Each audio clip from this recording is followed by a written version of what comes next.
तत्कालीन राष्ट्रपति हामिद अंसारी साहब और तत्कालीन प्रतिपक्ष के नेता लाल कृष्ण आडवाणी जी की उपस्थिति में हम लोगों ने इसको शुरू कराया था। तो मैं स्वागत करता हूं आप सबों का, अभिनंदन करता हूं वीर कुंवर सिंह विश्वविद्यालय का स्थापना दिवस पर। मैं आग्रह करूंगा अगर पारस बाबू जुड़े हों तो वो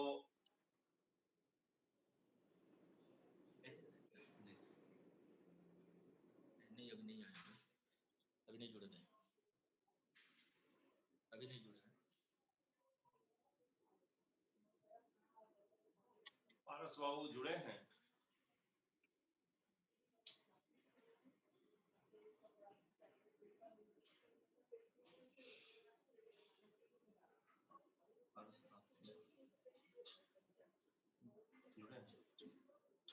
पारसनाथ सिंह जी से आग्रह है, आदरणीय पारस बाबू स्क्रीन पर आ जाए। पारस बाबू, पारसनाथ सिंह जी, मेरी आवाज जा रही है आपको? पारस बाबू को आवाज जा रही है? कैमरा ऑन करें पारस बाबू, कैमरा ऑन करें। पारसनाथ सिंह जी कैमरा ऑन करें, आवाज जा रही है?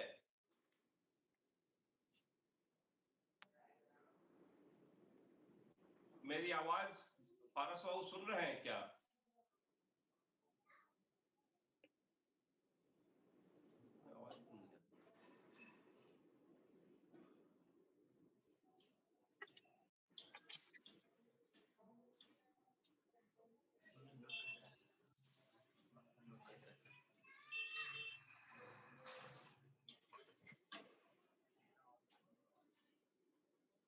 पारस बाबू अपना कैमरा और माइक ऑन करें।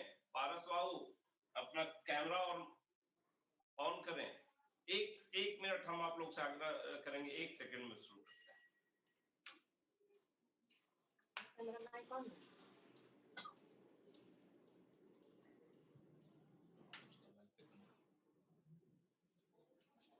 पारसनाथ सिंह जी,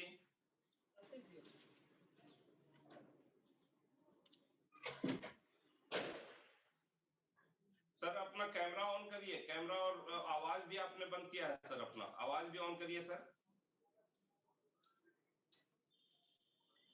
नहीं, आवाज ऑन कर, अनमाउट कर दीजिए सर, माउट पे है, अनमाउट कर दीजिए अपना आवाज अनमाउट कर दीजिए सर। आप ही को बोलना है, वेट कर रहे हैं सर। वीसी साहब, तिवारी जी, आदरणीय वो आईसी कुमार साहब, सचिंदर बाबू, सब लोग वेट कर रहे हैं आपका।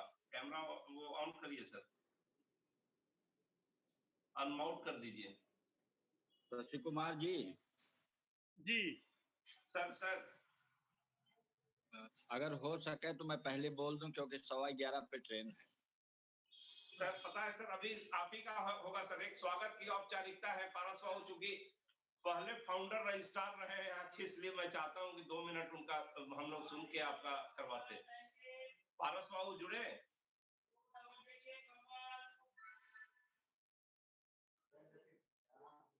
पारसनाथ सिंह जी सर,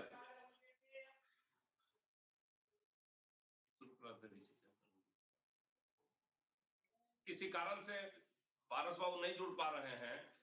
बात यह है कि ये वर्चुअल का मामला जो है वो कई लोगों के वो समझ के दिक्कत है उनको करने में, लेकिन मैं अनुरोध करता हूं, शुरुआत करने के लिए उद्घाटन भी उन्हीं को करना भी था, वीर कुंवर सिंह विश्वविद्यालय के कुलपति आदरणीय प्रोफेसर देवी प्रसाद तिवारी जी को, उन्हीं को शुरुआत करना था और पारस बाबू को स्वागत की औपचारिकता करनी थी।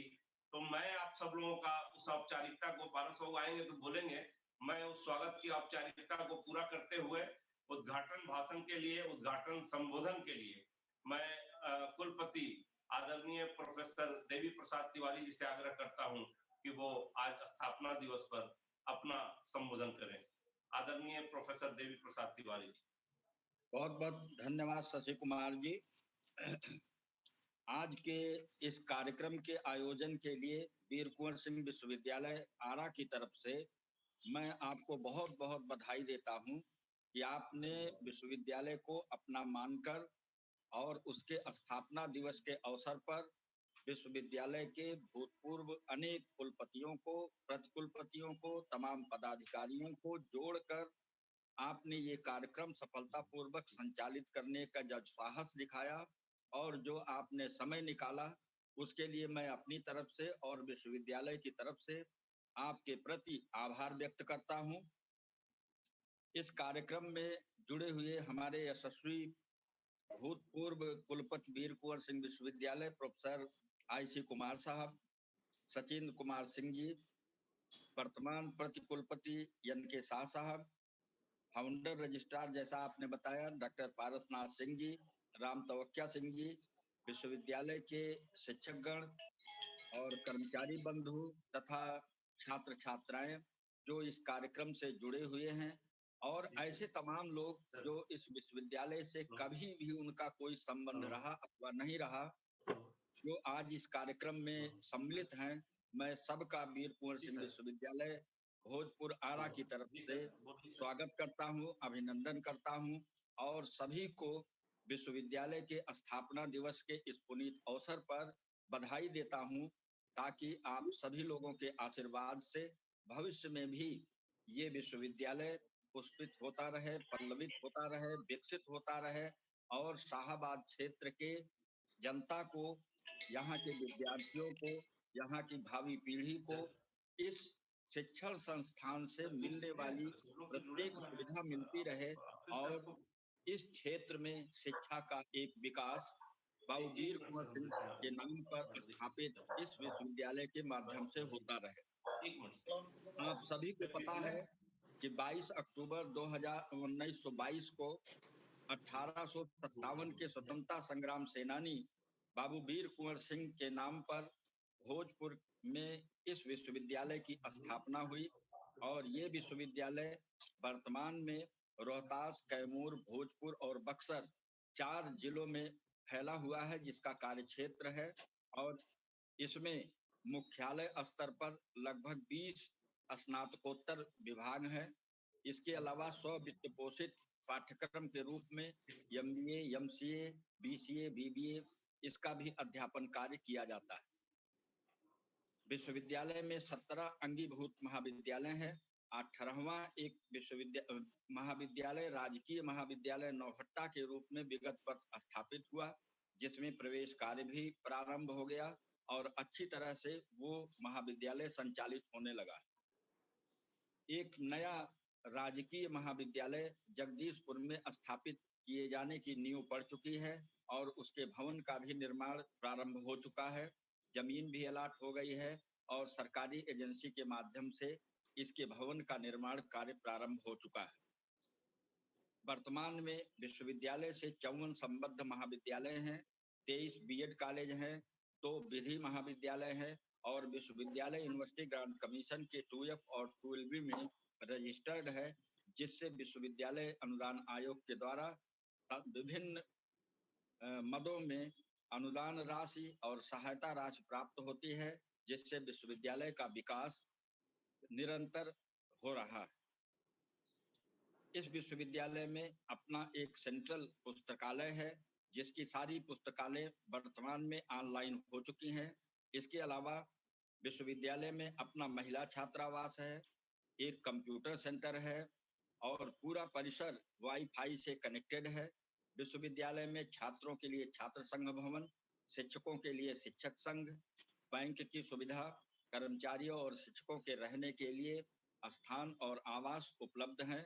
नवीन परिसर में परीक्षा भवन और BEd दोनों अपने पूरी तरह से इस समय कार्यरत हैं और उसी में जल जीवन हरियाली कार्यक्रम के अंतर्गत पिछले साल 3500 ऐसे इमारती, फलदार और चिकित्सकीय पौधों का रोपण किया गया, जो सफलतापूर्वक पनप रहे हैं और आशा है कि उससे पूरा परिसर आगे चल करके हरा भरा बना रहेगा।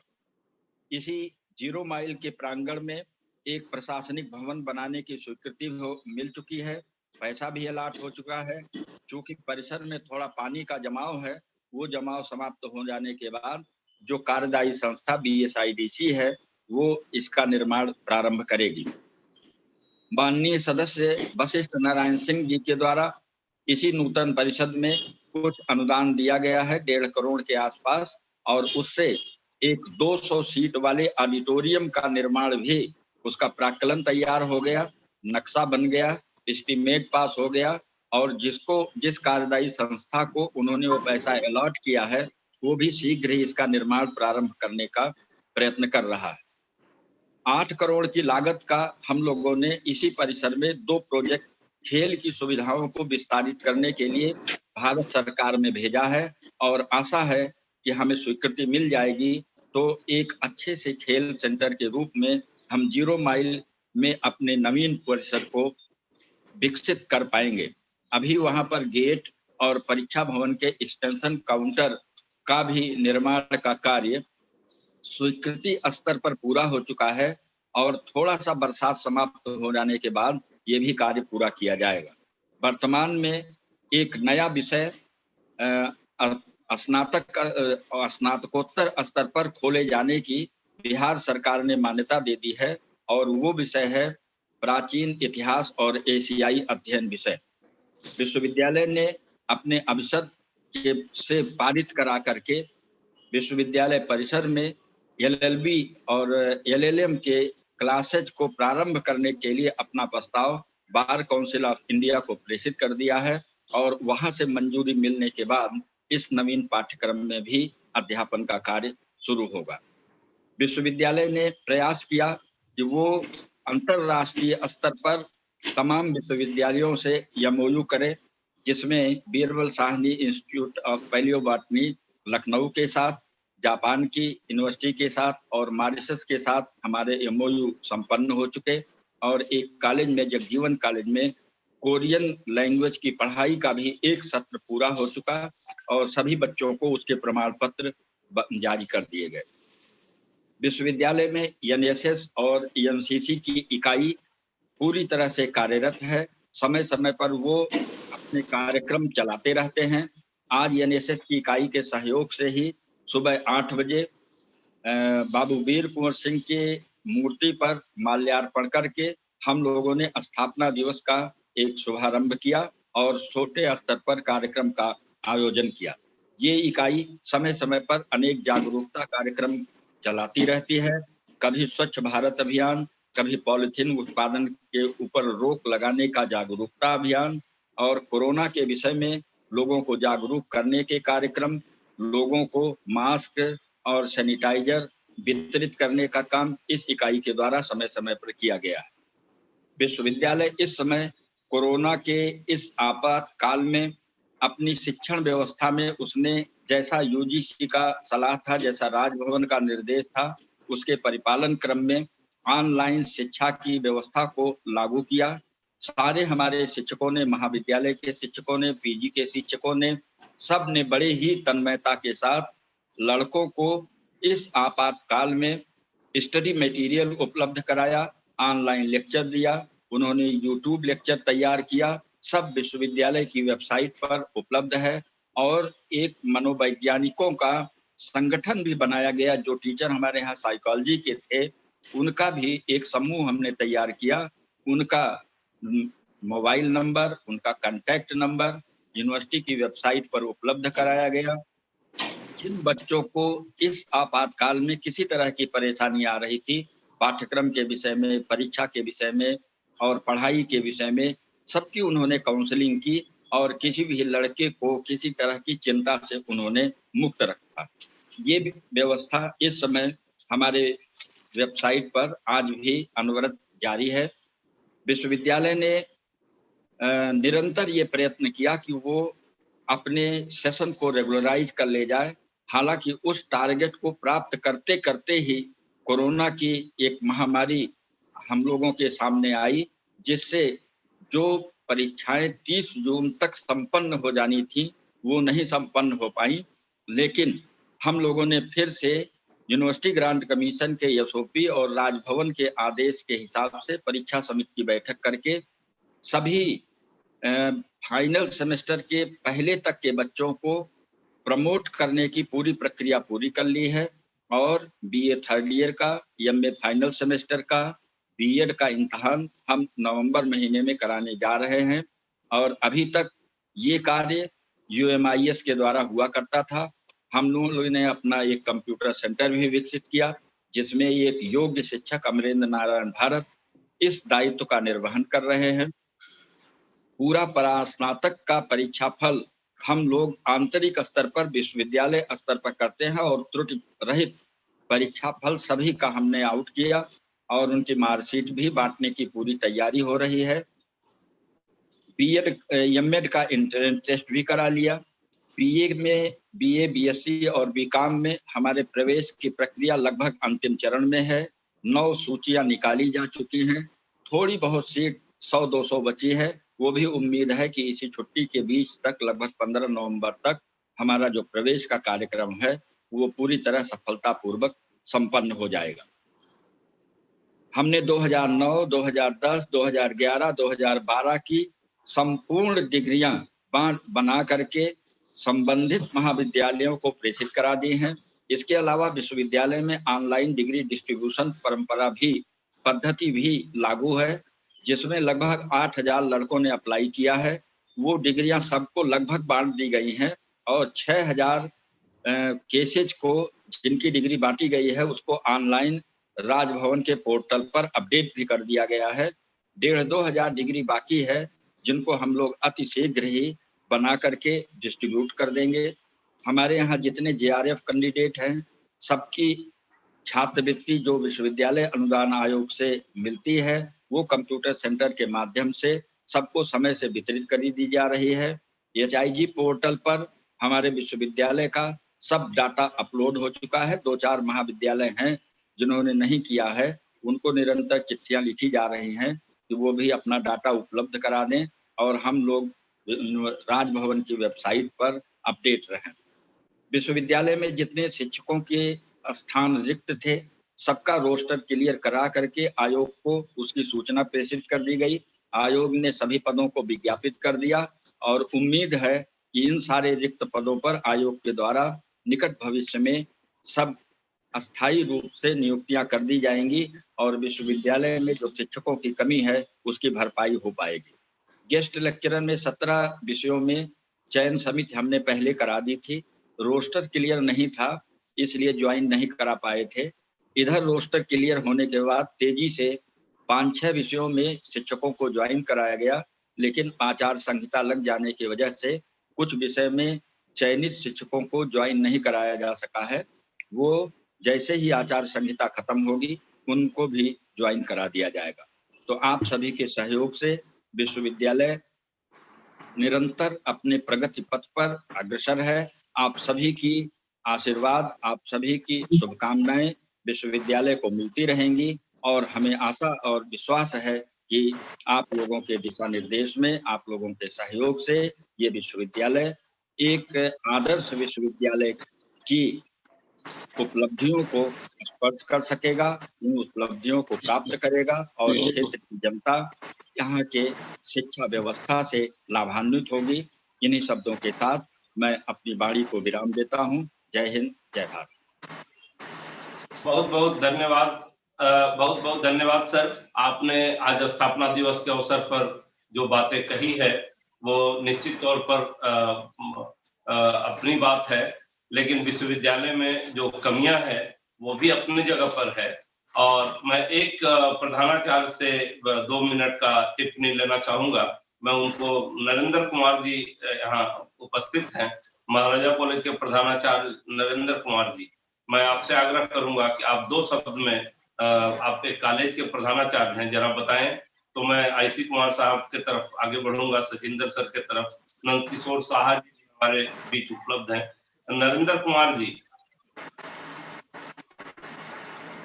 नरेंद्र कुमार जी, मेरी आवाज जा रही है? आपकी आवाज आ रही है, हम कनेक्ट हुए। हेलो, आप बोलिए, आपकी आवाज आ रही है। डॉक्टर नरेंद्र कुमार जी, डॉक्टर नरेंद्र कुमार जी, आपकी आवाज आ रही है, बोलिए।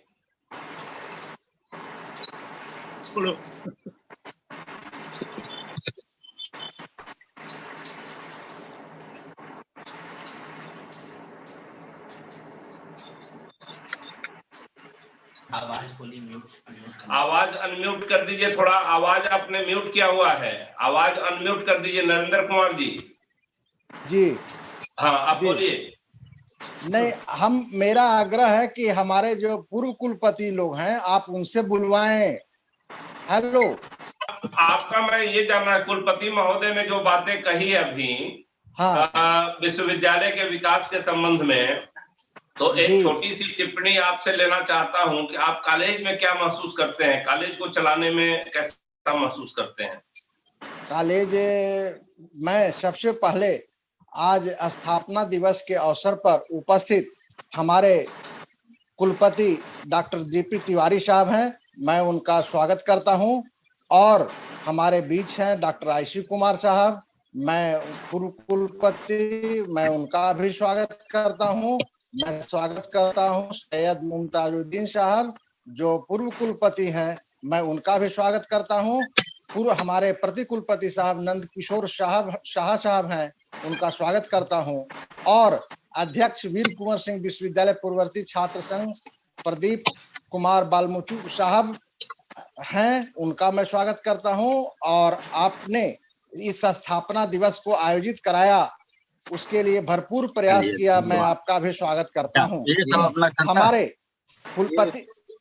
हमारे कुलपति जी ने जो बातें कही है मैं उससे सहमत हूं कि इनके आने के बाद कॉलेज में पठन पाठन और विश्वविद्यालयों में अनुशासनात्मक वातावरण बना है और कॉलेज जो है वह आगे बढ़ रहा है और पढ़ाई लिखाई से लेकर के नामांकन परीक्षाएं ससमय हो रही है। इनका पूर्ण प्रयास है और हम लोगों को भी माननीय कुलपति जी का, प्रति कुलपति जी का पूर्ण सहयोग मिल रहा है।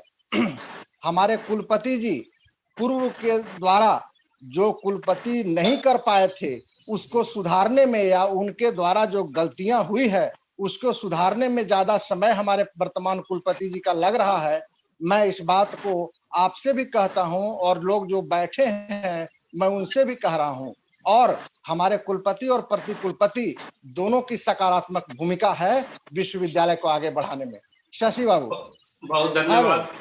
हाँ, मैं एक बात जरूर कहना चाहूंगा कि आज कॉलेजेज में और विश्वविद्यालय में जो छात्रों की उपस्थिति नहीं हो रही है, जो पठन पाठन जो सुचारू रूप से नहीं चल रहा है, इसमें हमारे कुलपति जी का बड़ा सहयोग हमें मिलता है और उनके प्रति कुलपति जी का सहयोग मिलता है। और आज उसी का परिणाम है कि मैं अपने कॉलेज में पठन पाठन और अनुशासन का वातावरण पैदा किया हूं। और अगर विश्वविद्यालय में अगर मानना है किसी का कि विश्वविद्यालय जो है वर्तमान में उस वह पीछे जा रहा है तो उसके लिए कोई एक कुलपति, एक प्रति कुलपति या एक कोई मैं प्रधानाचार्य जवाबदेह नहीं हूं।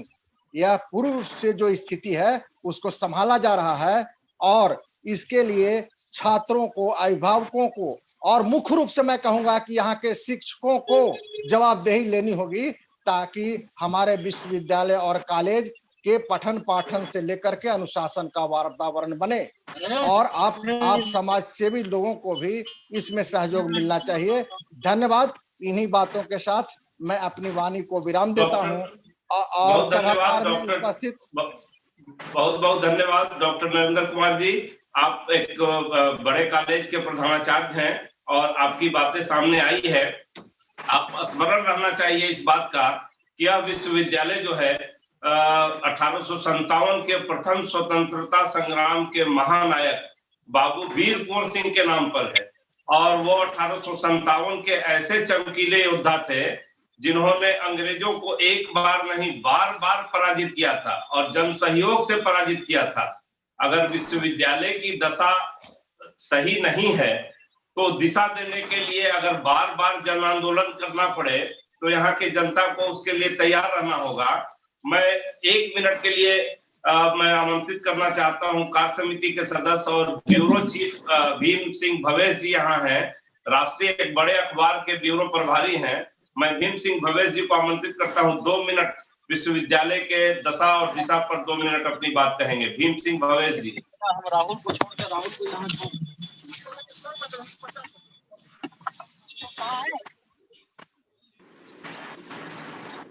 भीम सिंह भवेश जी।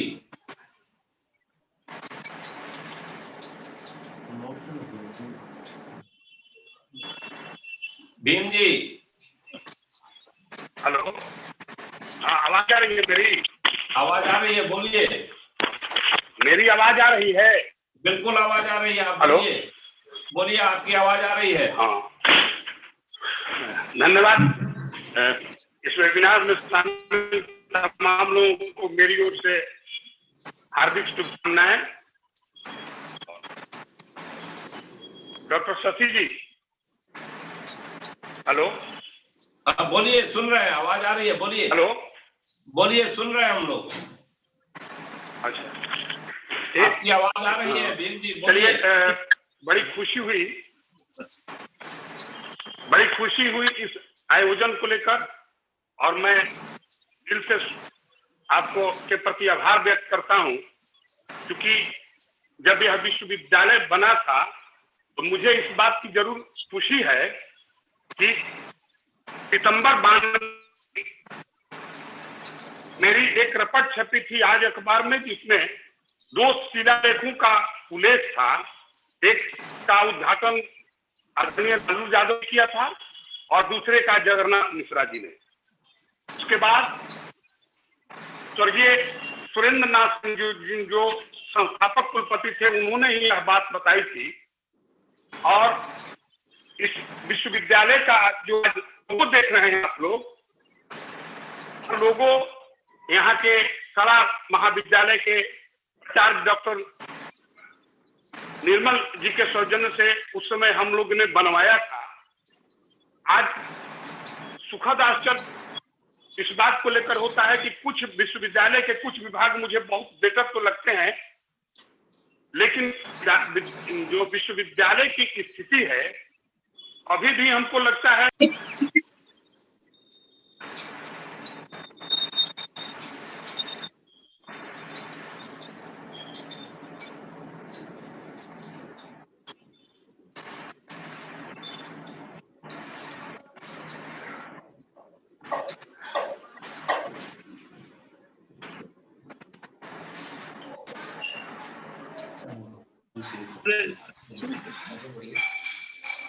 भीम जी, आपकी आवाज कट रही है, आप नेट पे नहीं है पूरा।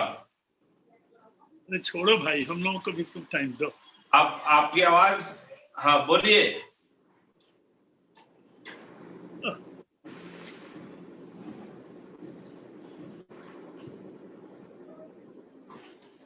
बोलिए भाई, हम लोग कितना देर तक बैठे रहेंगे? बहुत मुश्किल कर। नहीं बस नहीं, आप बहुत अत्याचार कर रहे हैं, जल्दी से मौका दीजिए। बस सर, आप अभी बुलवा रहे हैं सर, इनको जरा सुनना चाहते थे। अब मैं भीम जी की आवाज कट रही है, इनको माउट कर दीजिए। और मैं अनुरोध करता हूँ डॉक्टर आईसी कुमार सर से। डॉक्टर आईसी कुमार सर, आपका योगदान काफी अतुलनीय है। इस विश्वविद्यालय में आपने कुलपति के रूप में विश्वविद्यालय को विश्वविद्यालय अनुदान आयोग से B12 की तरह मान्यता दिलाई। आपने प्रथम दीक्षांत समारोह करके इसकी शुरुआत कराई। 2006 में दीक्षांत समारोह पहली बार हुए थे, 92 के बाद। आपने नवीन के लिए जमीन उपलब्ध कराया, आपने विज्ञान भवन बनवाया। आपका हम लोग सुनना चाहते हैं आईसी कुमार साहब का संबोधन। आदरणीय डॉक्टर आईसी कुमार साहब, पूर्व कुलपति। मैं असीम आभारी हूँ पूर्ववर्ती छात्र संघ का इस आयोजन के लिए, और इस आयोजन का जो विषय रखा गया है वह भी अत्यंत महत्वपूर्ण है। आपने लिखा है कि विश्वविद्यालय के भविष्य, भूत, भविष्य और वर्तमान की दशा दिशा के बारे में राष्ट्रीय सेमिनार किया जाएगा, और साथ साथ आपने स्मारिका का भी प्रकाशन कराया है। तो मैं आपसे पहले दशा दिशा के ओर आपका ध्यान आकृष्ट करता हूं। मेरा कहना यह है कि विश्वविद्यालय के 3 मुख्य दायित्व हैं: टीचिंग, रिसर्च एंड एक्सटेंशन। हमें देखना है कि टीचिंग के लिए हमने क्या किया, हमें देखना है कि रिसर्च के लिए हमने क्या किया, हमें देखना है कि एक्सटेंशन के लिए क्या किया। आपको जानकर भाई सांसद साहब ने जो बातें कही हैं वो बहुत ही महत्वपूर्ण है, सही है, लेकिन कुछ और भी बातें हैं जिनकी ओर आप सबों का ध्यान आकृष्ट करना मैं अपना दायित्व मानता हूं। सबसे महत्वपूर्ण बात यह है कि हर 5 बरस पर छात्रों की संख्या दुगनी हो जाती है, लेकिन सरकार की ओर से जो पद सृजित किया जाना चाहिए वह नहीं होता है। दूसरी बात यह है कि हम लोगों ने स्ववित्त पोषित योजनाएं बहुत चालू की हैं, लेकिन उसके लिए जो स्पेशलिस्ट की बहाली होनी चाहिए वो पद भी सृजित नहीं है और कॉन्ट्रेक्चुअल आधार पर स्ववित्त पोषित योजना का अपेक्षित लाभ मिलना असंभव है। तीसरी बात यह है कि हमें अगर रिसर्च को प्रमोट करना है तो रिसर्च जर्नल जो निकलता था उसको रिसर्च जर्नल को पिछले 14 वर्षों से बंद कर दिया गया है। रिसर्च जर्नल के बिना लोगों को उसमें भाग लेने का मौका नहीं मिलता है। तीसरी बात यह है कि आप देखें कि मैं आपको एक एग्जाम्पल आपके जिला आपके शाहबाद परिक्षेत्र के ही विश्वविद्यालय की ओर आकृष्ट करना चाहूंगा जो प्राइवेट सेक्टर में है। उदाहरण स्वरूप 2005 में गोपाल नारायण सिंह मेरे कहने पर मेडिकल कॉलेज बनाना शुरू किए। अब 15 वर्ष की अवधि में उनके जो बहुआयामी विकास हुए हैं वह सराहनीय माना जाएगा। पहली बात यह है कि मेडिकल साइंस के साथ साथ पोस्ट ग्रेजुएट की पढ़ाई शुरू हुई। पोस्ट ग्रेजुएट के साथ साथ जो पैरामेडिकल, फार्मेसी, डेंटल और कई विषयों में किया गया और एमएससी की पढ़ाई में भी बहुत तरक्की की गई। इतना ही नहीं, सबसे महत्वपूर्ण बात जो यह है कि उन्होंने मॉडर्नाइज जो कोर्सेस हैं उसको शुरू किया। For example 5 years integrated law course की पढ़ाई शुरू हुई। दूसरा यह कि mass communication, journalism and research पर पढ़ाई शुरू हुई। तीसरा यह है कि मैनेजमेंट के बहुआयामी प्रयास के उस पर पढ़ाई शुरू हुई। चौथा, एग्रीकल्चर रिसर्च में पढ़ाई शुरू हुई। अब पहले नारायण मेडिकल कॉलेज था, अब गोपाल नारायण सिंह विश्वविद्यालय हो चुका है और वहाँ इतनी मॉडर्न सब्जेक्ट्स की पढ़ाई हो रही है जिसे जान करके आपको असीम, और वो 15 वर्ष में हुआ और हमारा विश्वविद्यालय 28 वर्ष का हो चुका। 28 वर्ष और 15 वर्ष की दूरी बहुत है। तीसरी चीज यह है कि एक्सटेंशन, तो पहली बात यह है कि शाहबाद क्षेत्र के लिए जो रिसर्च होना चाहिए वो रिसर्च का रिव्यू किया जाए कि हम कहाँ तक रिसर्च में आगे बढ़ सके हैं। और रिसर्च में हम आपको एक एग्जाम्पल देना चाहेंगे। कैलिफोर्निया इंस्टीट्यूट ऑफ टेक्नोलॉजी जो इंजीनियरिंग की पढ़ाई के लिए दुनिया का सर्वोच्च विश्वविद्यालय है, वहां पर मैंने देखा जाकर 42 नोबेल लॉरिएट हुए हैं। एक यूनिवर्सिटी ने 42 नोबेल लॉरिएट पैदा किया है। और उसी तरह से प्रिंसटन में देखा, जॉन हॉपकिंस इंस्टीट्यूट में देखा, सब जगह। तो उस तरह से हम लोगों के यहाँ जो रिसर्च स्कॉलरशिप होना चाहिए, जो रिसर्च में काम होना चाहिए, वह उसमें जो कमी है। और उसके बाद से वाइस चांसलर साहब ने कहा कि बहुत सारी नए नए प्रोजेक्ट हो रहे हैं। प्रोजेक्ट तो जरूर हो रहे हैं, लेकिन जो प्रोजेक्ट के कंटेंट को सुधारने के लिए, जैसी बात नरेंद्र जी ने कहा महाराजा कॉलेज से, सभी लोगों की पढ़ाई तभी होगी। अभी तो छात्र जो हैं वो कोचिंग पर अधिक ध्यान देते हैं, टीचिंग पर कम देते हैं। इसलिए टीचिंग की क्वालिटी कैसे इंप्रूव किया जाए, रिसर्च की क्वालिटी कैसे इंप्रूव किया जाए, और एक्सटेंशन, मान लीजिए कि आपके जिला में जो समस्याएं हैं उस पर रिसर्च होना चाहिए, उस रिसर्च की ओर कैसे ध्यान दिया जाए। तो जब एक प्राइवेट कॉलेज 15 वर्षों में इतनी तरक्की कर सकता है तो हम क्यों नहीं। और हम लोगों ने एमएड की पढ़ाई या डिफरेंट है, क्योंकि आपके एक प्राइवेट कॉलेज है, अंगीभूत कॉलेज भी नहीं है इस क्षेत्र में। जो महाराणा प्रताप कॉलेज की उपलब्धियां श्रेष्ठतर हैं। उसी तरह से गुरुचरण भी अपने यहाँ जो पढ़ाई के व्यवस्था किए हैं वह भी सराहनीय है। हम लोग का कहना यह है कि हमें जब तक टीचिंग के एक्सपर्ट को नहीं रखेंगे, जब तक सभी विषयों में मॉडर्न से मॉडर्न पढ़ाई की व्यवस्था नहीं करेंगे, तब तक हम आगे नहीं बढ़ सकते हैं। इसलिए आवश्यकता इस बात की है कि मॉडर्नाइज किया जाए। अब मॉडर्नाइज करके जितने भी, अब मान लीजिए कि लॉ के क्षेत्र में उत्तर प्रदेश आपका शाहबाद का मुकाबला बहुत कम है। भुवनेश्वर बाबू के अलावा अनेकों जज हुए। इसके अलावा मेरा पहले भी सुझाव था, आज भी है, कि हम लोगों के यहाँ थे डिफरेंट सब्जेक्ट्स के लिए रिसर्च टीचिंग के लिए रखना चाहिए था। जैसे जगजीवन बाबू पर रिसर्च होना चाहिए था, रिसर्च सेंटर होना चाहिए था, राम सुभग सिंह के नाम पर होना चाहिए था, वशिष्ठ नारायण सिंह जो हमारे अद्भुत इंजीनियर थे और उनके नाम पर होना चाहिए था, राजा राजका रमन और शिवपूजन सहाय के नाम पर साहित्य में होना चाहिए था। उसी प्रकार पब्लिक एडमिनिस्ट्रेशन में एलपी सिंह के नाम पर होना चाहिए, पद्म भूषण थे और उनकी उपलब्धियां भी श्रेष्ठतर थी। तो जो वहाँ के लोग हैं, जो उनकी तमन्ना थी, उनके बारे में जो रिसर्च होना चाहिए, उनको जो प्रोमिनेंस मिलना चाहिए।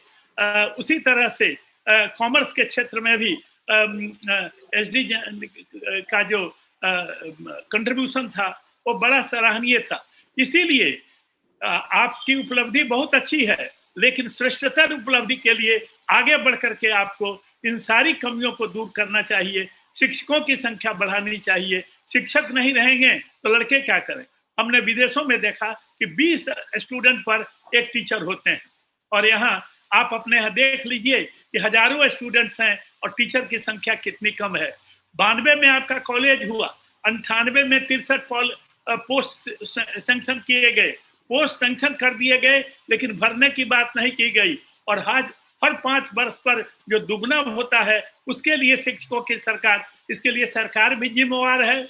और उसके बाद से जो रेगुलर सेमिनार होना चाहिए, जो वीकेस्ट स्टूडेंट हैं उनके रिकूप करने के लिए जो व्यवस्था होनी चाहिए, जो रिसर्च अपॉर्चुनिटी मिलनी चाहिए, ये मिल रहा है कि नहीं, इसकी समीक्षा होनी चाहिए। और ताकि इन सारी कमियों को जब तक दूर नहीं किया जाएगा, तब तक आप आगे बढ़ने में असमर्थ रहेंगे। और आपको कोरिया से और दूसरे जगहों से होने के बावजूद भी देश में भी बहुत अच्छी संस्थाएं हैं। हम लोगों के यहाँ 500 ऐसे दुनिया के बेस्ट 500 यूनिवर्सिटी में हिंदुस्तान का कोई नहीं है। इसलिए चूंकि रिसर्च पर जो ध्यान देना चाहिए वो नहीं हुआ है, लेकिन अमेरिका में काफी हुआ है और दूसरे जगहों में हुआ है। यही मेरा कहना है कि अभी स्कोप इम्प्रूवमेंट का बहुत सारा है, इस पर ध्यान देना बड़ा जरूरी है। आपने मुझे अवसर दिया, इसीलिए मैं भूत, वर्तमान और भविष्य की चर्चा के सिलसिले में इन सारे आंकड़ों को दिया। और मैं आपसे अनुरोध करना चाहूंगा कि आपकी जो स्मारिका है, उस स्मारिका के विमोचन करने की व्यवस्था की जाए, ताकि लोगों को रिलीज किया जा सके। सर उसको रिलीज आप करिए सर। ये अभी मैं देख रहा हूँ सर स्क्रीन के अंदर कि जो हमारा लाइव चल रहा है उसमें 42 लॉरिएट एक विश्वविद्यालय ने 42 लॉरिएट दिया। ये अपने आप में सर हमको तो ये जानकारी भी नहीं थी। लॉरिएट जो होते हैं तो 2-3 लोगों को जब हम लोग देश में चुने जाते हैं तो सुनते हैं सर, और उनको लंबे समय तक लोग याद रखते हैं कि नोबेल लॉरिएट हैं, ये नोबेल लॉरिएट हैं। लेकिन एक यूनिवर्सिटी में वह दिन एक नोबेल लॉरिएट विश्वविद्यालय से जाए, उस दिन हम लोगों को लगेगा कि हम लोगों ने विश्वविद्यालयों के विकास में वहाँ गया था। और मेरी ग्रैंडडॉटर वहाँ से बायो इंजीनियरिंग में ग्रेजुएट हुई है, और मुझे इस साल भी कहा कि नाना जी दो नोबेल लॉरिएट इस साल भी बढ़े हैं, अब 44 हो जाए। तो ये तो सर बहुत ही दुनिया के विकास में उस विश्वविद्यालय का अलग है। हमारा विश्वविद्यालय भी कभी इस तरह का स्थिति पैदा करे कि हमारे विश्वविद्यालय से अगर एक लॉरियट हो, उस दिन हम वीर कुंवर सिंह को सच्ची श्रद्धांजलि देने में सफल होंगे। सर वो स्मारिका वीसी साहब भी हैं और सचिंदर बाबू हैं, नंदकिशोर शाह जी हैं और लगभग प्रिंसिपल महेंद्र पांडे जी भी ससराम से जुड़े हैं। कई प्रधानाचार्य, कई लोग जुड़े हुए सर। और मुझे बताकर खुशी हो रही है कि अभी आपका सर 22,000 से ज्यादा व्यूअर्स देख रहे हैं पूरे देश में। आपके इस कार्यक्रम को 22,000 से ज्यादा लोग देख रहे हैं और ये लॉरियट्स पर बहुत सारे कमेंट्स आए हैं सर। ये कमेंट्स कर समीक्षा करके बाद में आपको भेजेंगे सर। ये हमारा एक स्मारिका है, वो स्मारिका सबके पास तो नहीं पहुंची है, लेकिन आपके पास है सर, क्योंकि लेट से आई थी। आप उसका विमोचन करें और उसके बाद अगले वक्ता को हम संबोधित करने के लिए आमंत्रित करेंगे सर। उस स्मारिका का विमोचन किया जाए। आईसी कुमार सर, उसका स्मारिका है, कुंवर सिंह पर बेस्ड है।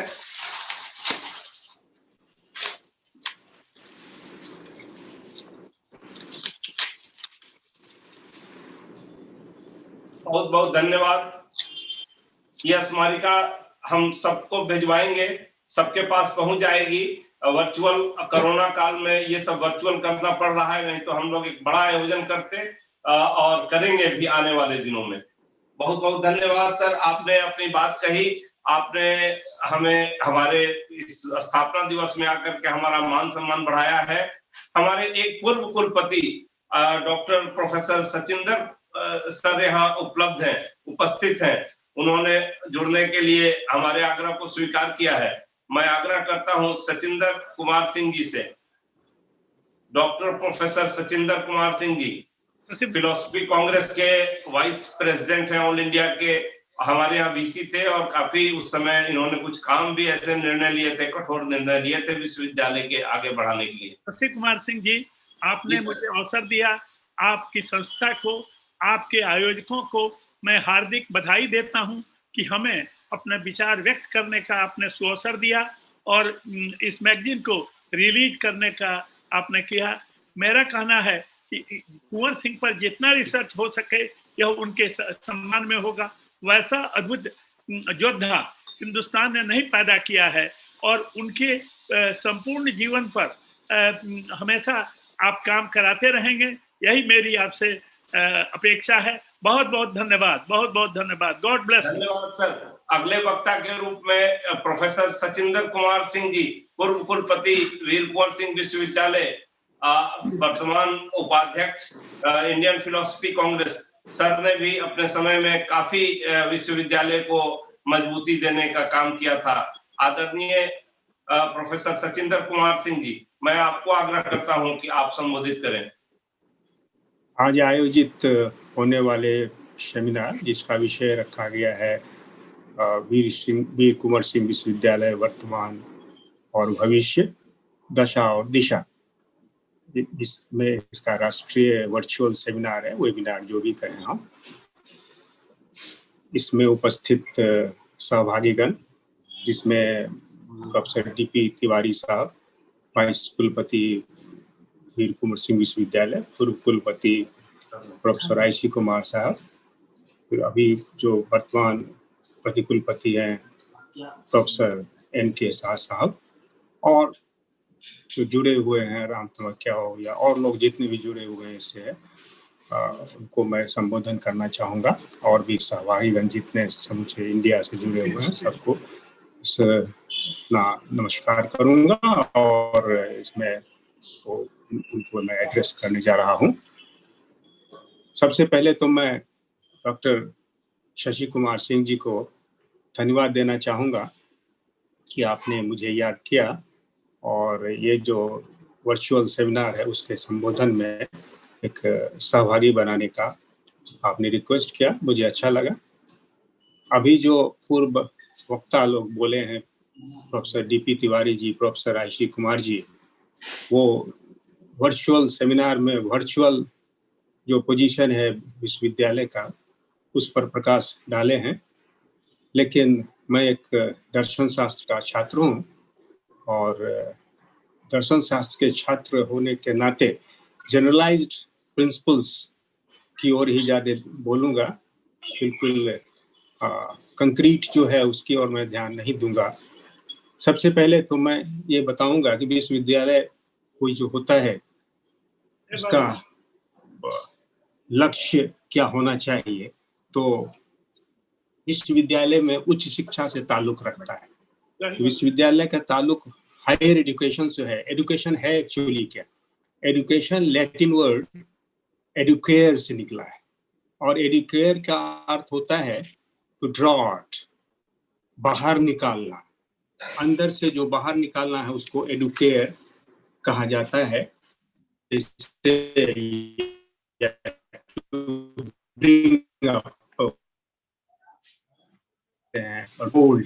ये टाइगर अंदर जो भी टेंडेंसीज हैं मानव होने के नाते, उसको जो बाहर निकालेगा वही शिक्षा का उद्देश्य होना चाहिए। और खासकर उच्च शिक्षा का उद्देश्य तो होना ही होना चाहिए, क्योंकि उच्च शिक्षा का ताल्लुकात वही होता है जो हमारा जो सब कुछ का सब्लिमेशन हो जाता है। हमारी टेंडेंसीज की, हमारी जिज्ञासाओं की सब्लिमेशन जो होता है, उसी को हम उच्च शिक्षा से ताल्लुकात हमें रखना चाहिए।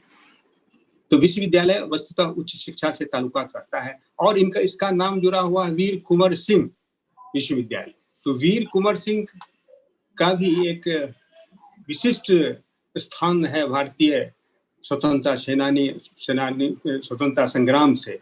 और वीर कुंवर सिंह जी थे, हमको तो आश्चर्य लगा कि 80 वर्ष की आयु में उन्होंने जो वीरा उठाई अंग्रेजों को भारत से निकालने के लिए, और उन्होंने जो आवाज दिया, छोड़ रे अंग्रेज बा भारत छोड़, ये जो उन्होंने कहा भोजपुरी में, जो ब्रिटिशर्स क्विट इंडिया, वो 80 वर्ष की उम्र में उन्होंने शुरू किया। और उन्होंने जो युद्ध किया वो तो अतुलनीय है मेरे हिसाब से। और उस उम्र में सभी लोगों को बांध के रखना, जबकि उतनी जागरूकता उतनी नहीं होगी आज के समय में जितना मीडिया वगैरह के थ्रू हम लोग को जागरूकता हुई है, उस समय नहीं हुआ होगा, जाहिर है।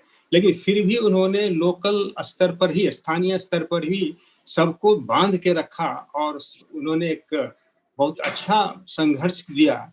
यह तो हम समझते हैं कि हम लोग के लिए एक इंस्पिरेशन का पॉइंट है, क्योंकि हम लोग सोचते हैं कि हम लोग 75 वर्ष की आयु के हो गए, अब हम लोग क्या करेंगे। लेकिन उन्होंने 80 वर्ष की आयु में ऐसा किया। हमको लगता है कि इतिहास में शायद ही ऐसा कोई पुरुष होगा, शायद मानधाता या कोई और लोग रहे हों, जो इतिहास का ज्ञान प्रोफेसर IC कुमार साहब का बहुत अधिक है, उनको सारी बातें याद भी रहती है, बड़ा उनकी मेमोरी बहुत अच्छी रही है जहाँ तक मुझे अभी तक याद है। तो वो ज्यादा बतावेंगे, इस पे बता सकते हैं। लेकिन हम समझते हैं उस आयु में संघर्ष करना एक बहुत बड़ी बात है, और उसके लिए हम लोग ने सोचा कि इसमें आप लोगों ने सोचा कि एक सेमिनार करें, और सेमिनार वर्चुअल सेमिनार कर रहे हैं इस कोरोना काल में। इसके लिए मैं सबसे पहले तो आयोजक को बधाई देता हूं। शशि जी, आप बहुत इंस्पायर्ड हुआ मैं इससे। मैं इनिशियली सोचता था कि क्या करूं, जाऊं नहीं जाऊं, इसमें भाग लूं नहीं लूं, यहीं से करना था। लेकिन फिर भी यहाँ मैं चूंकि दिल्ली आ गया, दिल्ली में हमको ये सारी सुविधा मिल गई, इसलिए। लेकिन ये सब श्रेय आप ही का है, आपको बहुत बहुत धन्यवाद। अब मैं कहना चाहूंगा कि विश्वविद्यालय में जो उच्च शिक्षा का संबंध होता है, तो विवेकानंद जी ने भी कहा है, तुम्हें अंदर से बाहर की ओर विकसित करना। मतलब हमारा विकास जो होता है, तो एजुकेशन का मतलब यह है तो अंदर में जो हमको शक्ति, हमारी शक्ति, निहित शक्ति जिसको हम कर सकते हैं, उसको बाहर निकालना, उसको एक्सपोज करना, उसको एक्चुअलाइज करना। ये विवेकानंद ने जो भी कहा है, तो उसको कहाँ तक विश्वविद्यालय कर पाता है वह देखने की बात है। और इसमें शिक्षक की भूमिका जो होती है वो बहुत बड़ी भूमिका होती है। सब शिक्षक ही करेंगे, दूसरा नहीं कर सकता है। ठीक है, इसमें सरकार का भी हाथ है, वहाँ में जो आम लोग हैं उनका भी हाथ होना चाहिए, लेकिन शिक्षक की भूमिका बहुत अधिक है। मुझे याद आता है एक विलियम आर्थर वार्ड, जिन्होंने शिक्षक के बारे में बताया है कि औसत दर्जे का शिक्षक बताता है, एक अच्छा शिक्षक समझता है, एक बेहतर शिक्षक करके दिखाता है, एक महान शिक्षक प्रेरित करता है। तो अगर हम ऐसे शिक्षक बने जो प्रेरित करें, महान या कम से कम करके दिखावे, इतना तो होना चाहिए। ऐसा नहीं कि हम केवल कह दें, पढ़ा दें और उस हमारा जो व्यवहार हो ठीक उल्टा हो, तो हम प्रेरित नहीं कर पाएंगे, ये स्पष्ट है। तो वैसे शिक्षकों की स्वाभाविक है अभी कमी रही है, जिसके कारण हमारी दिशा जो होनी चाहिए वो हो नहीं पाता है। तो इस सेमिनार में हम ये कहना चाहेंगे कि हमारा जो लक्ष्य होना चाहिए वो जो भारतीय नीति शास्त्र या आचार शास्त्र में कहा गया है, अर्थ, काम, धर्म, मोक्ष, वो सारे हमारी अंदर की जो निहित शक्ति है, उन निहित शक्तियों का पूर्ण जब विकास होगा तो विश्वविद्यालय क्या, कहीं भी किसी भी संस्था का उद्भव होगा, उसका चहुमुखी विकास होगा, देश का विकास होगा। लेकिन जब हम अर्थ, धर्म, काम, मोक्ष तीनों को साथ साथ रखें तभी ऐसा हो सकता है। लेकिन यदि हम अर्थ पर जोर दे दें कि अर्थ ही सब कुछ है, पैसा ही सब कुछ है, जैसा कि कहा गया है कि धन मूलम इदम जगत, तो फिर तब नहीं होगा। धन मूलम इदम जगत, तब तो फिर पैसा हुआ और हम उसके पीछे भागें और फिर कुछ विकास नहीं कर पावे, अपने कर्तव्यों का निर्वहन नहीं कर पावे, वो ठीक नहीं है। तो धन जरूरी है। वो याद है अकबर इलाहाबादी एक शायर थे, उन्होंने कहा मजहब ने पुकारा है अकबर, अल्लाह नहीं तो कुछ भी नहीं, यारों ने कहा ये कौल गलत, तनख्वाह नहीं तो कुछ भी नहीं। ये सही है, तनख्वाह चाहिए हम, लेकिन तनख्वाह के बाद भी, पैसा के बाद भी हमको और अपने कर्तव्यों का निर्वहन होना चाहिए। यह नहीं हो पा रहा है, जिसके कारण कुछ प्रॉब्लम हुआ। और अपने धर्मशास्त्र में कहा भी गया है कि धर्म मूलम इदम जगत, धर्म ही जगत का मूल है। अगर धर्म को हम त्याग दें तो फिर हमारी उन्नति नहीं हो पाएगी, हमारा चहुमुखी विकास, ऑल ऑन डेवलपमेंट नहीं हो पाएगा। इसलिए धर्म को अपनाना पड़ेगा। धर्म क्या है? तो धर्म जो हम धारण करें, धारण क्या करें? तो जो अच्छाई की ओर हम बढ़ते हैं, जो हमारा शिक्षा का उद्देश्य होना चाहिए चहुमुखी विकास के लिए, अंदर में जो हमारी जो भौतिक, हमारी जो नैतिक, हमारी जो आध्यात्मिक आवश्यकता है, उनकी पूर्ति के लिए जो हम करें, जो धारण करें, जिनको अपनाएं, वही धर्म है।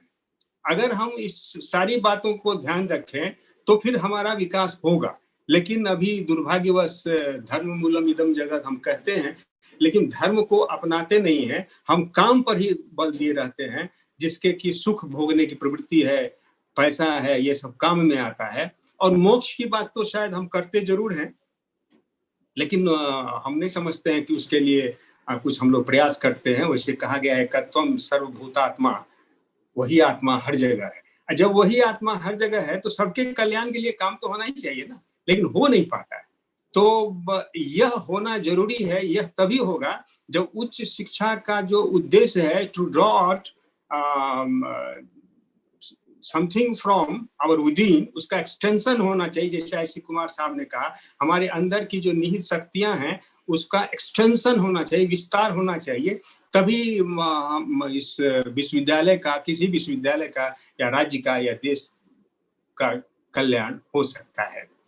तो यह तब होगा जब हम अपने आध्यात्मिक, नैतिक और भौतिक तीनों शक्तियों के विकास के लिए काम करें। लेकिन ऐसा होता नहीं है। और सही अर्थ में हमारा उद्देश्य ये होना चाहिए कि हम जितना दूसरे के लिए काम करेंगे, जितना राष्ट्र के लिए काम करेंगे, तभी इसका सही ढंग से विकास हमारा देश का होगा, हमारे विश्वविद्यालय का होगा, या हम कह सकते हैं कि वसुधैव कुटुंबकम, पूरे संसार का भी विकास हो सकता है। हमको याद पड़ रहा है कोटेशन, हमने कभी अभी किताब देखी, उसमें जॉर्ज बर्नार्ड शॉ का एक कोटेशन मैंने देखा, अच्छा लगा मुझे। उन्होंने लिखा है, My life belongs to the whole community, and as long as I live, it is my privilege to do so, to do for it whatsoever I can.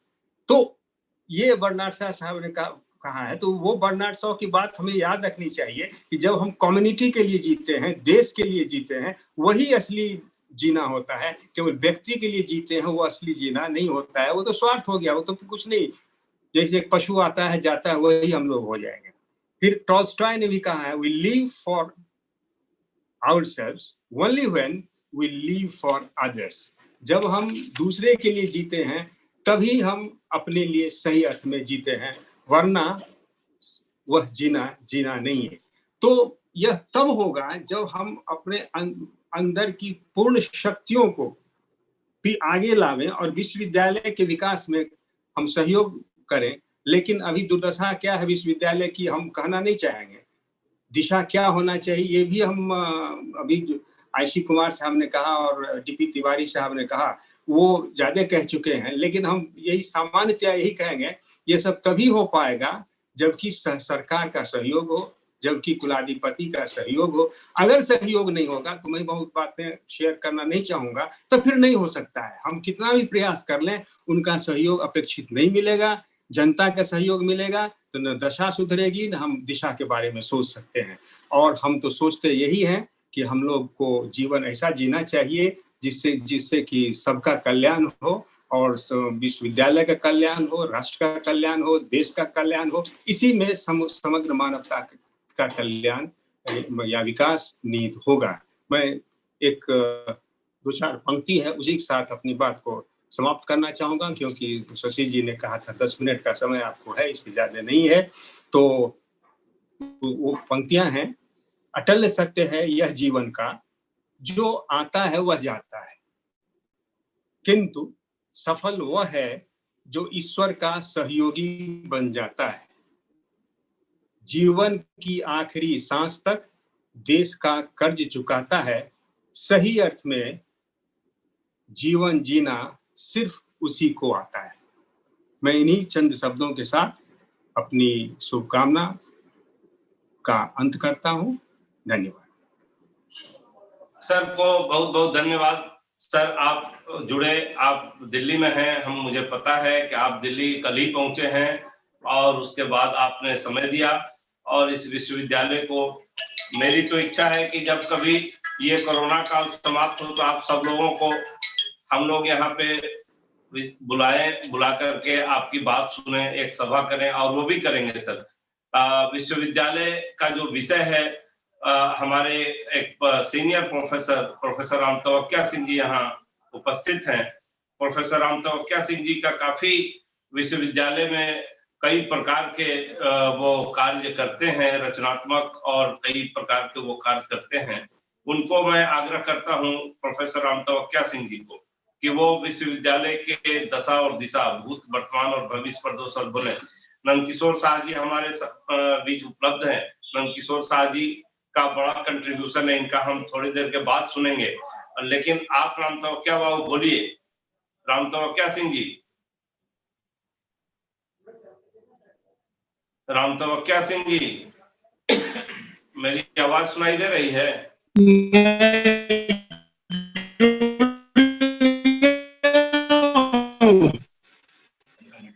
जी जी सुन रहे हैं आपकी आवाज। आपकी आवाज साफ नहीं आ रही। मेरी आवाज सुन रहे हैं शशि बाबू? जी जी सर, सुनाई दे रहा है, बोलिए सर। हेलो, बोलिए सर, सुन रहे हैं, बोलिए सर। अब आ रही है? आ रही है सर, बोलिए। आपको बहुत धन्यवाद, बधाई कि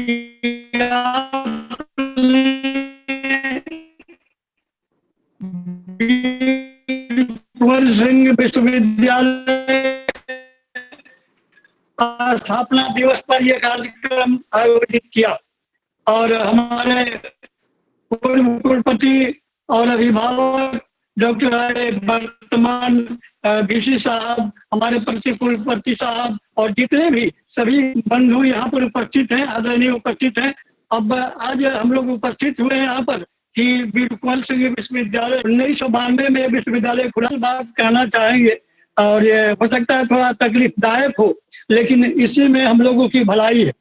विश्वविद्यालय के बारे में बहुत कुछ हम लोग कह गए, विश्वविद्यालय ऐसा है, वैसा है, फलान है, ठेकान है, लेकिन हमको ये नहीं पता है कि क्या यह सचमुच विश्वविद्यालय है, इसे विश्वविद्यालय कहा जाना चाहिए, इस पर आइए। वो ठीक है कि ये है, होना चाहिए होना, लेकिन अभी क्या स्थिति है। 1992 में ये विश्वविद्यालय खुला, आज तक इसके पास अपना कार्यालय नहीं हुआ। हम अपनी पीठ थपथपा लें, सब कुछ कर लें, लेकिन इसके पास अपना कार्यालय नहीं है। वर्ल्ड में विश्वविद्यालय कैसा है? विश्वविद्यालय जिसके पास आज तक भी कार्यालय नहीं है, वाइस चांसलर के बच्चे का रूम नहीं है, रजिस्ट्रार के बच्चे, कोई कैंपस ही नहीं है। हम लोग ये करते हैं, लेकिन प्रयास हम लोग नहीं कर रहे हैं। सबसे बड़ी बात है, विश्वविद्यालय होता है विद्यार्थियों के लिए। यहाँ पर विद्यार्थियों को, हमको जहाँ तक हम देखते हैं, आज जो विद्यार्थी जिस तरह से दौड़ रहे हैं, परेशान हैं, रो रहे हैं, बच्चियां रो रही हैं, न उनका रिजल्ट समय पर मिल पाता है, न कुछ मिल पाता है, ये सारी तकलीफ। और हमको बहुत ये है कि हम लोग सभी मिल करके इसके लिए प्रयास करें। अपने कुलपति जी से मैं बार बार प्रार्थना करता हूँ कि सर बोलिए, कहीं कोई जरूरत हो तो बोलिए, क्या किया जाए कि इस यूनिवर्सिटी की प्रतिष्ठा बचे। आज ये विश्वविद्यालय हमारे नजर में कहीं नहीं है। जब छात्र खुश नहीं है, विद्यार्थी खुश नहीं है, बच्चियां दूर दूर से दौड़ के आती हैं और 10-10 साल से रिजल्ट पेंडिंग पड़ा हुआ है, ये क्या तमाशा? ऐसे यूनिवर्सिटी चलती है क्या? यूनिवर्सिटी कम से कम जो भी हो चले। मैं इसकी आलोचना नहीं कर रहा हूँ, मैं ये कह रहा हूँ कि कैसे सुधार हो, इस पर हम लोग सब मिल करके बैठे। क्या कि यूनिवर्सिटी आज, इस यूनिवर्सिटी कहीं नहीं है हमारे नजर में। जब बच्चे हमारे मारे चलते हैं, जाइए हेड के पास सर्टिफिकेट, हम नहीं जानते, कंट्रोलर के पास जाइए, अब 2 फाइल से अधिक दस्तखतें नहीं करें, ये कोई भाषा होगा? अब इसीलिए बने हैं क्या ऑफिसर?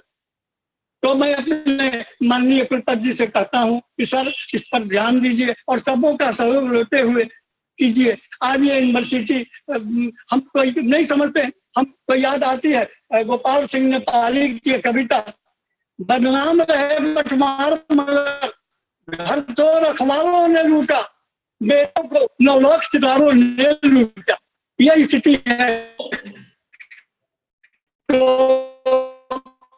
आज मैं सबों से कहता हूँ, जो कुछ भी अभी तक वो IC कुमार के बाद कोई प्रोग्रेस नहीं हुआ, सब वही है, हम ये बनाते हैं, हम वो बनाते हैं। सोचिए जब आज तक कोई इसका कार्यालय नहीं बना, एग्रीकल्चर के कार्यालय में चाहिए नहीं, इसलिए हम पहले अपना जमीन पर अपना अस्तित्व कायम कर लें और तब हम आगे बात करें कि हम कोरिया जाएंगे कि नेपाल जाएंगे, कहाँ जाएंगे, सब संबंध करें। लेकिन अभी हम कहीं नहीं है। तो मैं सबों से प्रार्थना करता हूँ कि हम सभी मिल करके और एक ऐसा मैंने करें, सभी हेड मिले, सभी मैंने जो भी है प्रिंसिपल मिले, सभी मिल करके इस पर चर्चा करें और सही स्थिति का आकलन करें। केवल पीठ थपथपाने से काम नहीं चलेगा कि हमने ये किया, हमने वो किया, हमने कुछ नहीं किया। जब हमारे छात्र रोते हैं, छात्राएं रोती हैं, बच्चे ही नहीं, तो समाज भी वही कहता है, तो फिर हम कहाँ के लिए कर रहे हैं तमाशा? थोड़ी बात से तकलीफ लगी होगी, मैं क्षमा प्रार्थी हूँ सबों से। और मैं फिर भी ये कहता हूँ कि हम लोग सभी मिले, दिक्कत कोई नहीं है, बनाना असंभव नहीं है, बन जाएगा, लेकिन बनाने की जरूरत है। तब इसके बाद में हम लोग आगे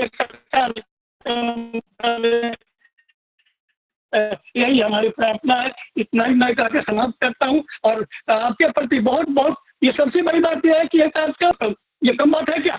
यूनिवर्सिटी होना चाहिए ना, यूनिवर्सिटी क्यों नहीं किया इस कार्यक्रम? खैर फिर भी मैं आपके लिए, आप यूनिवर्सिटी कही है, हो गया, बहुत अच्छी बात है। और मैं सबों से एक बार फिर प्रार्थना करता हूँ कि हम लोग सब मिलकर इसको देखें, समझे, ताकि इसका कैंपस सुरक्षित हो सके, इसका रिजल्ट सुरक्षित हो सके, सभी शिक्षक हम लोग की इसकी प्रतिष्ठा बचेगी। यही मेरी प्रार्थना है। जय भारत, जय हिंद। मेरी बात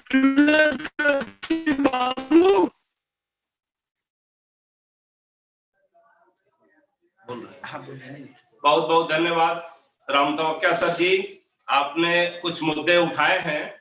निश्चित तौर पर साहब आपकी बातों को सुने हैं। मेरी बात सुनाई पड़ी? जी बोलिए, बोलिए सर, कुछ और बोलना चाहते हैं? राम तवक्या बाबू ने कुछ सवाल उठाए हैं कि कुछ परेशानियां हो रही है विद्यार्थियों को, छात्रों को। वीसी साहब इस बात को सुन रहे हैं और समझ रहे होंगे। कि निश्चित तौर पर वाइस चांसलर जो होते हैं वो जरूरी नहीं है कि सारी चीजों पर उनकी नजर जाए पर या उसके जी सर अनमोल है जी आपका तो सब बोल सर वो हो सकता है तो इसका कुलपति महोदय निश्चित तौर पर निराकरण करेंगे। हम लोग ऐसा उम्मीद करते हैं कि ये अब तो छुट्टियां हो रही है, छुट्टियों के बाद कुलपति महोदय जब आएंगे तो इस पर एक वार्ता भी हम लोग की होनी चाहिए और एक आप वो मिलकर के भी सर बात कर सकते हैं और मिलकर के इन समस्याओं के समाधान के लिए प्रतिकुलपति महोदय भी हैं, तो ये दोनों जुड़े हैं आपके साथ, दोनों ने आपकी बातें सुनी है और इस तरह का कोई समस्या है तो समस्या का समाधान होगा। मैंने पहले ही कहा था कि निश्चित तौर पर यह वीर कुंवर सिंह के नाम पर यह विश्वविद्यालय है और वीर कुंवर सिंह के नाम के अनुरूप ही यह विश्वविद्यालय में कार्य होने चाहिए। आईसी कुमार सर ने बड़ा ही अपने संबोधन में सारी बातों को रख दिया कि विश्वविद्यालय की प्राथमिकताएं क्या क्या होनी चाहिए, विश्वविद्यालय कैसे आगे बढ़ता है, कैसे एक विश्वविद्यालय में 42 लॉरियट पैदा होते हैं, आखिर उसका कोई कारण होगा, वहां ऐसी वातावरण होगी, ऐसी व्यवस्था होगी तो हमारे विश्वविद्यालय को भी हमारा काम है, हम यहाँ के वासी हैं, हम यहाँ की जनता हैं, हम यहाँ के नागरिक हैं, हमारा काम है कि जिस आंदोलन करके जिस विश्वविद्यालय की स्थापना कराया है उस विश्वविद्यालय के मान सम्मान की रक्षा करना, उसमें शैक्षणिक व्यवस्था कायम करना यह हमारा प्रथम दायित्व है। और निश्चित रूप से राम तवक्या बाबू मैं ये कहना चाहूंगा कि जब विश्वविद्यालय खुलता है तो आपके साथ मैं रहूंगा और अगर इस तरह की कोई बात है तो उसके समाधान के दिशा में भी हम लोग आगे कदम बढ़ाएंगे और कुलपति महोदय प्रतिकुलपति महोदय भी हमारा सहयोग करेंगे, हम ऐसा समझते हैं। मैं आमंत्रित करता हूं अपने, आपकी बातें हो गई है और आपकी बातें कुछ जुड़ी हुई भी विश्वविद्यालय से ही है और कुछ परीक्षा की भी बातें आपने कह दी है, कुछ विद्यार्थियों की बातें आपने कह दी है। हमारे बीच प्रतिकुलपति महोदय हैं, अभी मैं उनको आग्रह करता हूं प्रतिकुलपति महोदय को, आदरणीय नंदकिशोर साहा जी को, कि वो अपनी बात कहें, अपना संबोधन करें। आदरणीय प्रतिकुलपति महोदय।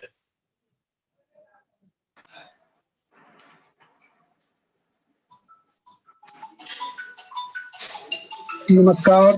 सर्वप्रथम आज के पुण्य दिन के अवसर पर, स्थापना दिवस के अवसर पर आप सभी को हार्दिक बधाई देता हूं, शुभकामनाएं देता हूं और उन सभी लोगों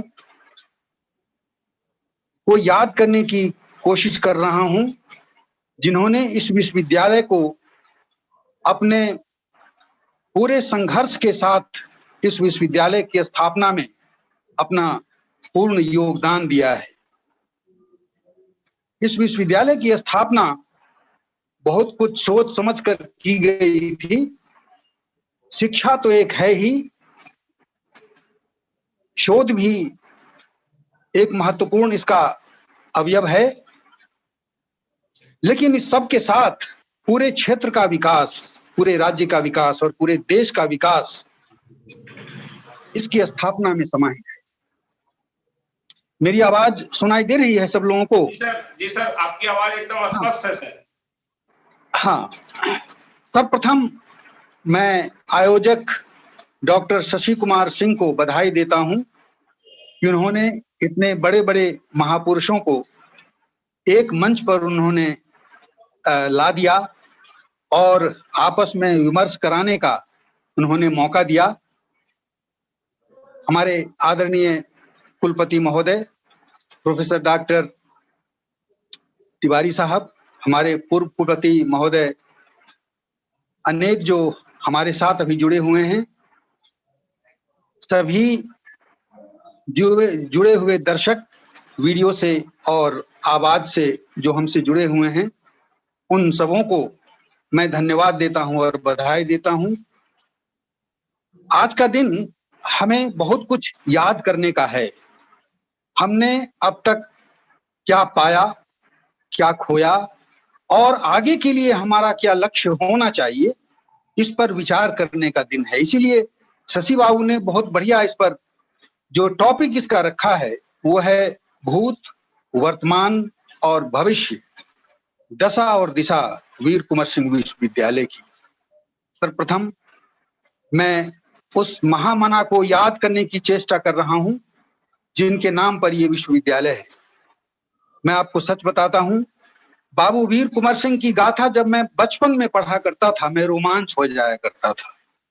उनकी वीर गाथाएं मुझे हमेशा से प्रेरित करती रही है और आज भी वो मेरे प्रेरणा के स्रोत हैं।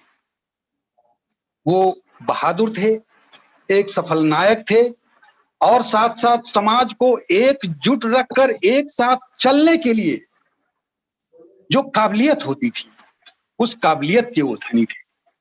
वो हमारे पूज्य थे, हैं और रहेंगे भी। इतिहास के कुछ पन्नों को मैं उलट रहा था, देखा तो बड़ी खुशी हुई। उनका विवाह महाराणा प्रताप के कुल में सिसोदिया वंश की राजकुमारी से हुआ था और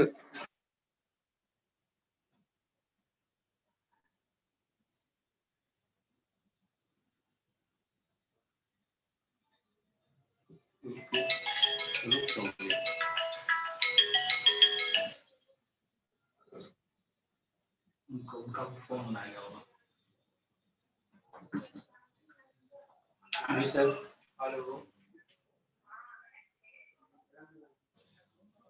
अभी हेलो, हाँ एक फोन आ गया था।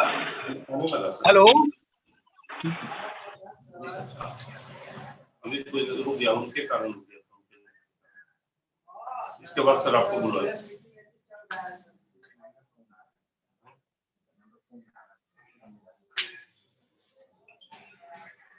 हेलो, मेरी आवाज आ रही है? आ रही है सर, आपका कभी कभी फोन आ जा रहा है लगता है।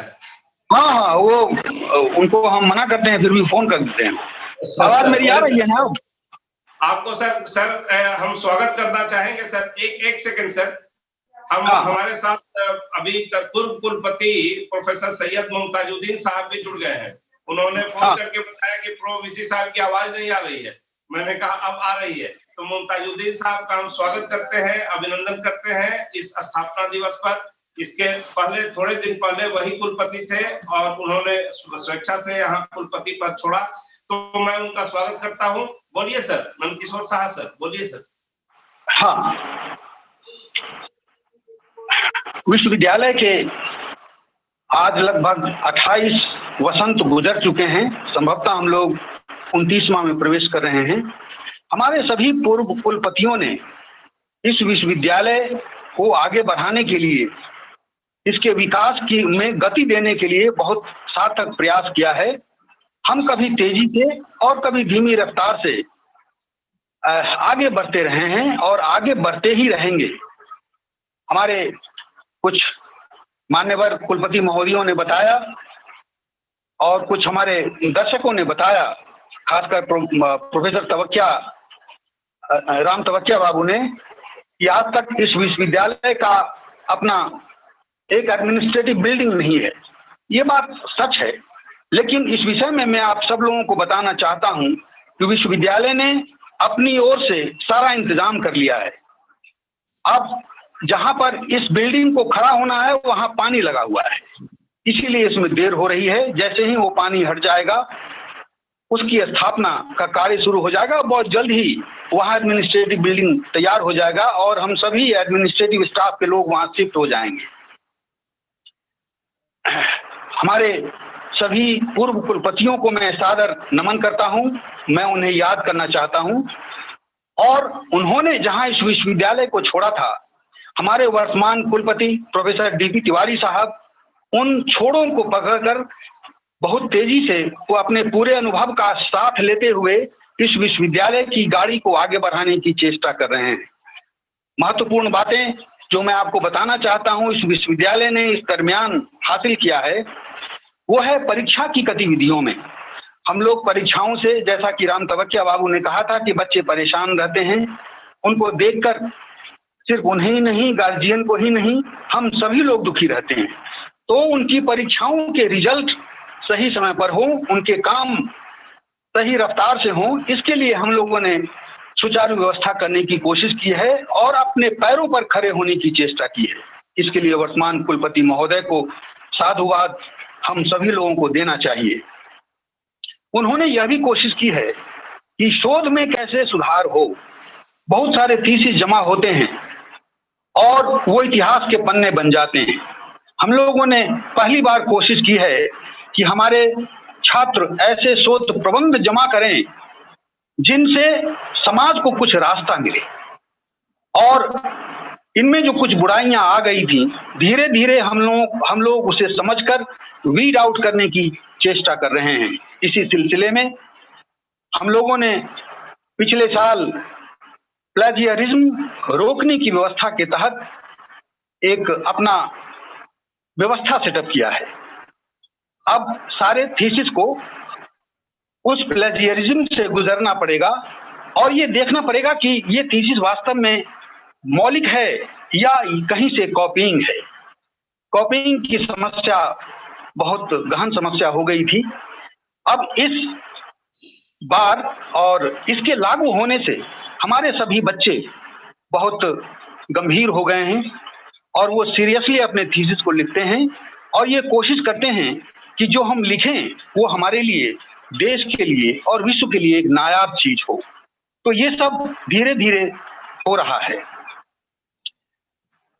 हमें अभी और भी कुछ प्राप्त करना शेष है, जैसे हमारी जो आगे की गतिविधियां हैं, जो विकास के काम हैं, वो पूरी तरह से अब नैक पर आधारित है।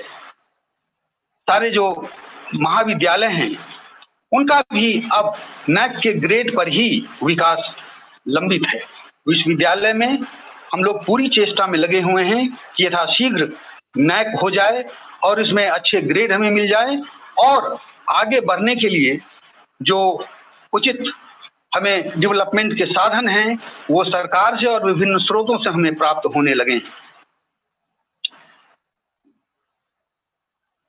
दूसरा है बहुत महत्वपूर्ण, जिसकी चर्चा हमारे पूर्व वक्ताओं ने की है, उसमें है human development, man power development. अगर हमारे पास सही मैन पावर नहीं होगा तो हम तेजी से विकास नहीं कर पाएंगे।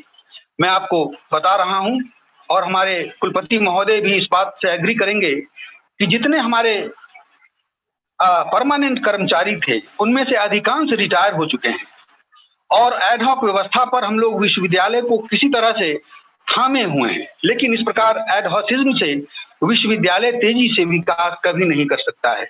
विश्वविद्यालय ने अपनी ओर से सरकार को पूरा पत्र लिखा है, पूरा लिस्ट भेजा है, हमें कितने कर्मियों की जरूरत है, कितने और शिक्षकों की जरूरत है, इसकी पूरी व्यवस्था करके विश्वविद्यालय ने सरकार को भेजा है। अब कैसे वहां से इसका निदान निकलता है हमें देखना पड़ेगा। मैं आपको अपने विद्यार्थियों के बारे में भी बताना चाहता हूं। सभी उंगलियां समान नहीं होती हैं और हम भी मानते हैं कि हमारे विश्वविद्यालय में, महाविद्यालयों में, पीजी विभागों में जितने छात्र पढ़ते हैं वे सभी हाथ के पांचों उंगलियों की तरह एक समान नहीं होते हैं। कुछ बहुत अच्छे होते हैं, कुछ मिडिल में होते हैं और कुछ नीचे स्तर पे होते हैं। हमारी कोशिश होती है इन सभी बच्चों को हम ऊंचे से ऊंचा उठाने का प्रयास करते रहें। और मैं आपको बड़े हर्ष के साथ बताना चाहता हूं कि हर रोज देश के विभिन्न भागों से हमारे पास बच्चों के सर्टिफिकेट को सत्यापन करने के लिए आते हैं निवेदन और उनकी चिट्ठियां कि इस विद्यार्थी को, आपके इस विश्वविद्यालय के इस विद्यार्थी को मैंने अपॉइंट किया है, इसके डिग्री को सत्यापित करके हमें भेजें। अगर हमारे विद्यार्थी अच्छे नहीं हैं, वो जॉब नहीं पाते, तो इस प्रकार के पत्र हमें नहीं मिलते। हाँ, बहुत अच्छे नहीं हैं, इसके लिए हमें हमेशा प्रयत्नशील रहने की आवश्यकता है। आगे हमारे बच्चे और बेहतर से बेहतर जॉब पाएं, उनके जीवन में खुशहाली आए, ये भी हमारे लिए जरूरी है। अब मैं आता हूं शिक्षकों की तरफ, जहां से मैं बड़े दुख के साथ कहना चाहता हूं आप सब लोगों को, और मैं थोड़ा सा क्रिटिसिज्म करूं तो आप अन्यथा नहीं लेंगे, क्योंकि मैं भी एक शिक्षक रहा हूं और एक शिक्षक होने के नाते आत्मविश्लेषण करना अत्यंत आवश्यक है। अभी अभी हमारे पूर्व कुलपति महोदय आईसी कुमार साहब ने कहा कैलटेक की गाथा उन्होंने सुनाई। सत्य बात है, वहां 43 नोबेल लॉरिएट हैं और आने वाले दिनों में वहां और अधिक होंगे। लेकिन ये जो नोबेल लॉरिएट हैं, ऐसे ही उन्हें नोबेल प्राइज नहीं मिला है। मैं अनेक वर्षों तक अमेरिका में था और एक ऐसे स्थान पर था जहां एक नोबेल लॉरिएट जो भारतवर्ष के हैं वो आए हुए थे, रिटायर हो गए थे, 70 वर्ष की आयु उनकी थी, और फिर भी उनके बारे में कहा जाता था कि अभी भी वो लेबोरेटरी में 18 घंटे रोज परिश्रम करते हैं। आईसी कुमार साहब, हमारे माननीय पूर्व कुलपति महोदय, क्या हम, आप और हमारे शिक्षक वृंद अपना कीमती समय विश्वविद्यालय में, अपने विभाग में और अपने लेबोरेटरी में देने के लिए तैयार हैं? और अगर तैयार हैं तो मैं आपको विश्वास दिलाता हूं, हमारे यहां से भी बेजोर वैज्ञानिक, बेजोर साहित्यिक और बेजोर विद्वान लोग जरूर निकलेंगे।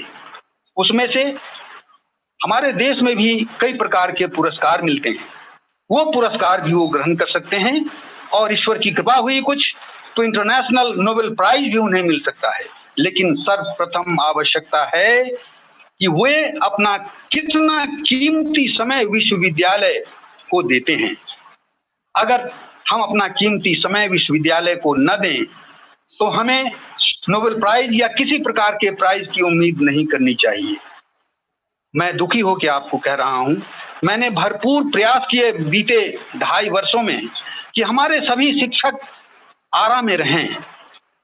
मान लीजिए हमें यहाँ रोजी रोटी यहाँ से मिलती है, चाहे कैसी भी जगह ये हो, हमें इसे नहीं छोड़नी चाहिए।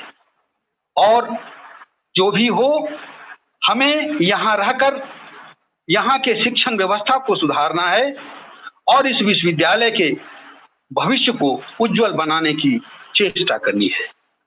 मैंने अपने कई शिक्षक मित्र जो नेता भी हैं, मैंने उनसे भी बातें की है और उन्हें भी लगता है कि वास्तव में हमारे शिक्षकों को अपना कीमती समय आराम में रह के, जहां जहां वो पोस्टेड हैं वहां रह के उन्हें अपना कीमती समय देना चाहिए।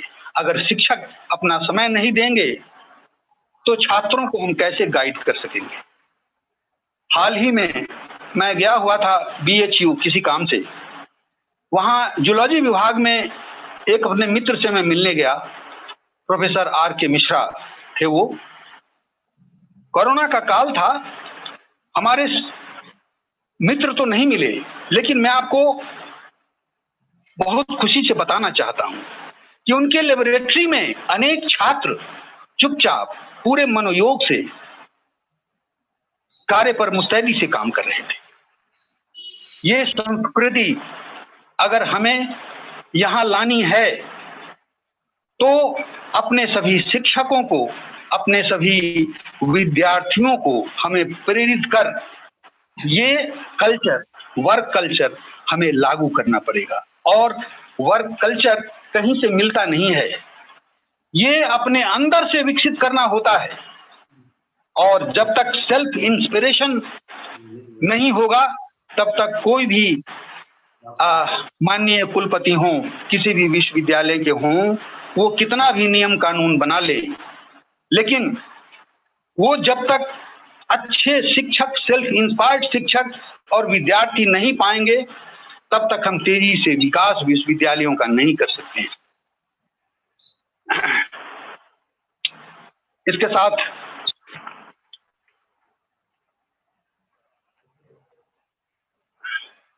हमें अच्छे वातावरण को भी बनाना जरूरी है। एक और महत्वपूर्ण बात मैं आपसे शेयर करना चाहता हूं आप सब लोगों से, वो ये कि बिहार सरकार लगभग 840 करोड़ रुपए का एनुअल बजट वीर कुंवर सिंह विश्वविद्यालय को देती है।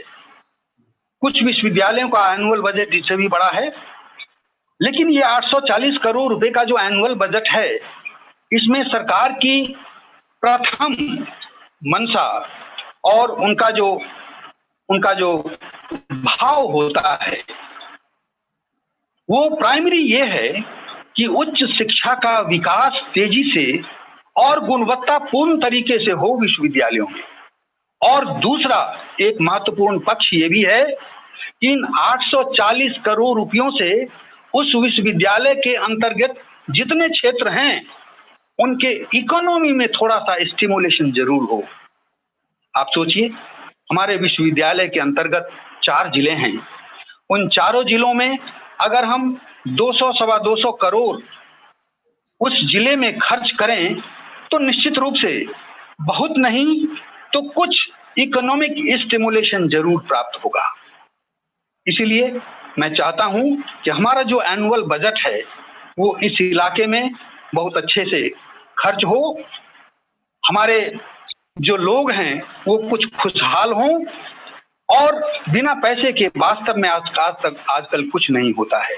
सरकार ने सब कुछ सब्सिडाइज कर दिया है, खास के लड़कियों की शिक्षाओं को। हम बहुत चिंतित हैं अपने वैसे कंस्टिट्यूएंट कॉलेजेस के लिए जो महिला कॉलेजेस हैं, एक्सक्लूसिवली महिला कॉलेजेस हैं, उनके पास एक कौड़ी आमदनी नहीं है। आखिर वो महाविद्यालय कैसे चलेगा?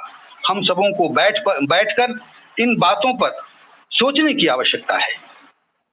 प्राइवेट कॉलेजेस अपने हिसाब से मैनेज कर लेते हैं, लेकिन हम सरकारी कॉलेज वाले, खास के महिला कॉलेज वाले कैसे मैनेज करें, इस पर हमें निश्चित रूप से विचार करना पड़ेगा। दूसरी एक और बात मैं आपसे शेयर करना चाहता हूं, ये कि हम प्रतिकुलपति हैं या कोई भी कुलपति महोदय हों, राजभवन ने और सरकार ने हमें कुछ पावर्स दिया है, इसमें कोई शक की बात नहीं, और उसका इस्तेमाल करके हम बहुत विकास के कार्यों को कर सकते हैं। लेकिन हम सभी अपने नियम उपनियम उन सबों से बंधे हुए हैं। अगर उन नियम उपनियम परिनियमों को हम ताक पर रख दें तो शायद हम विश्वविद्यालय का या किसी संस्थान का भला नहीं कर सकते हैं। कठोपनिषद का वो दोहा शायद आप सब लोगों को याद होगा, भयादस्य अग्निस्तपति भयात् तपति सूर्य भयात् इंद्रियस्य वायुष्य मृत्युर्धावति पंचमः। ये सभी पांचों भय के कारण। भय किस बात का है? नियम कानून का है। सूर्य को अगर पश्चिम में उगना है, इतने बजे उगना है, तो भगवान भास्कर जरूर उतने बजे अपने नियत स्थान पर उगेंगे और डूबेंगे भी। अगर वे अपने नियम से विचलित हो जाएं तो प्रलय हो जाएगा। और हम लोग भी अपने नियम कानून से बंधे हुए हैं। अगर उस नियम कानून पर हम नहीं चलेंगे तो निश्चित रूप से हम विकास में बाधा पहुंचा देंगे।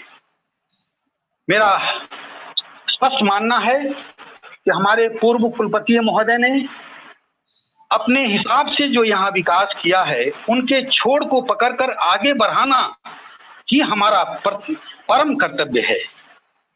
जिन संस्थाओं में कोई कमी है उन्हें पूरा करना हमारा दायित्व है।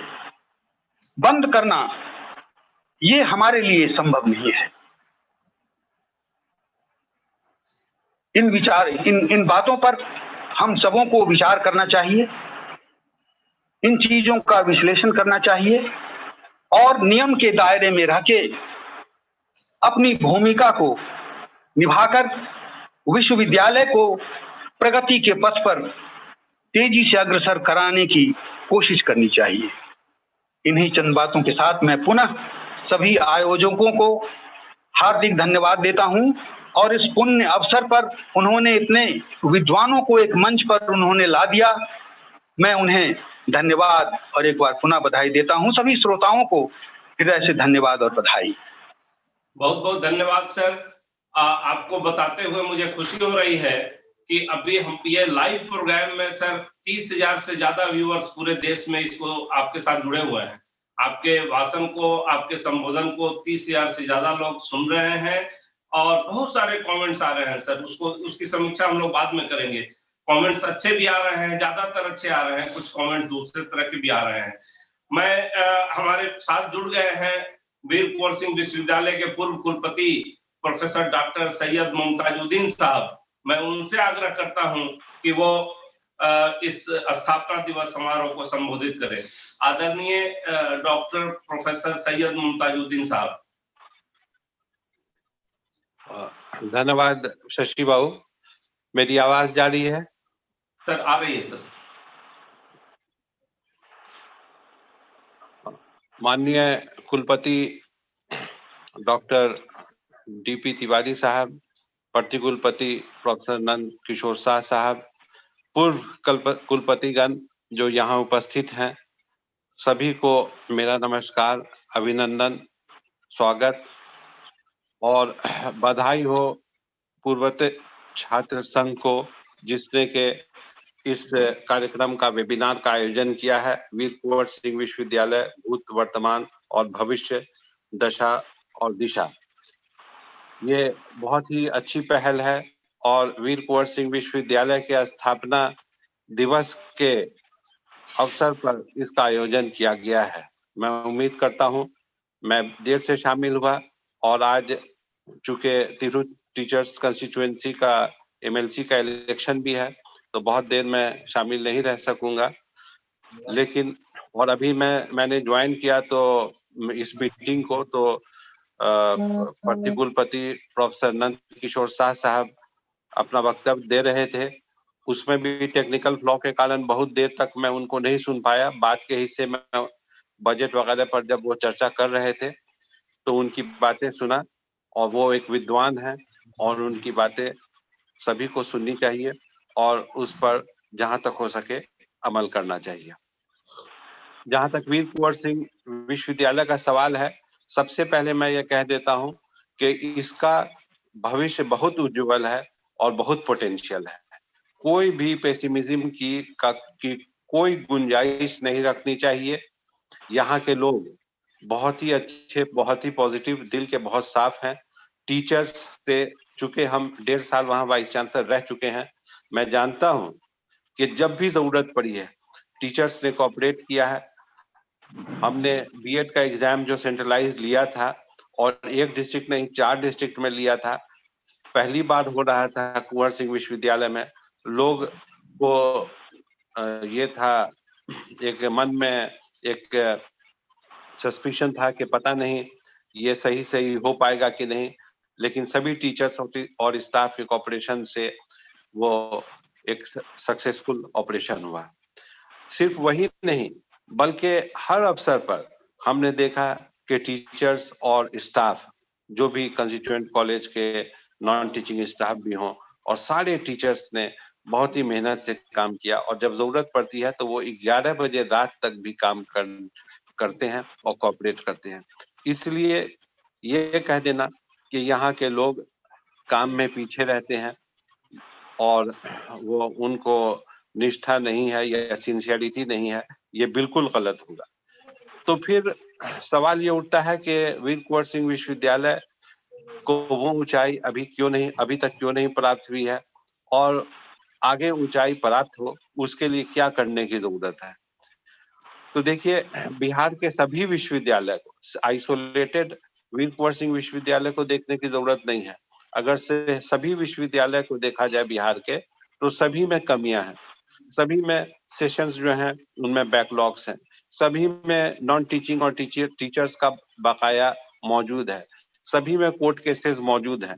तो ऐसा नहीं है कि वीर कुंवर सिंह विश्वविद्यालय का स्टेटस जो है वो सबसे भिन्न है, बल्कि बहुत मामले में हम लोग बेहतर भी हैं। हमको याद है कि जब राजभवन में बहुत से पॉइंट दिए जाते थे कि इन बिंदुओं पर आप अपना स्टेटस रिपोर्ट बताइए, तो अक्सर कंप्लायंस के मामले में हम लोग का विश्वविद्यालय नंबर 1 निकलता था।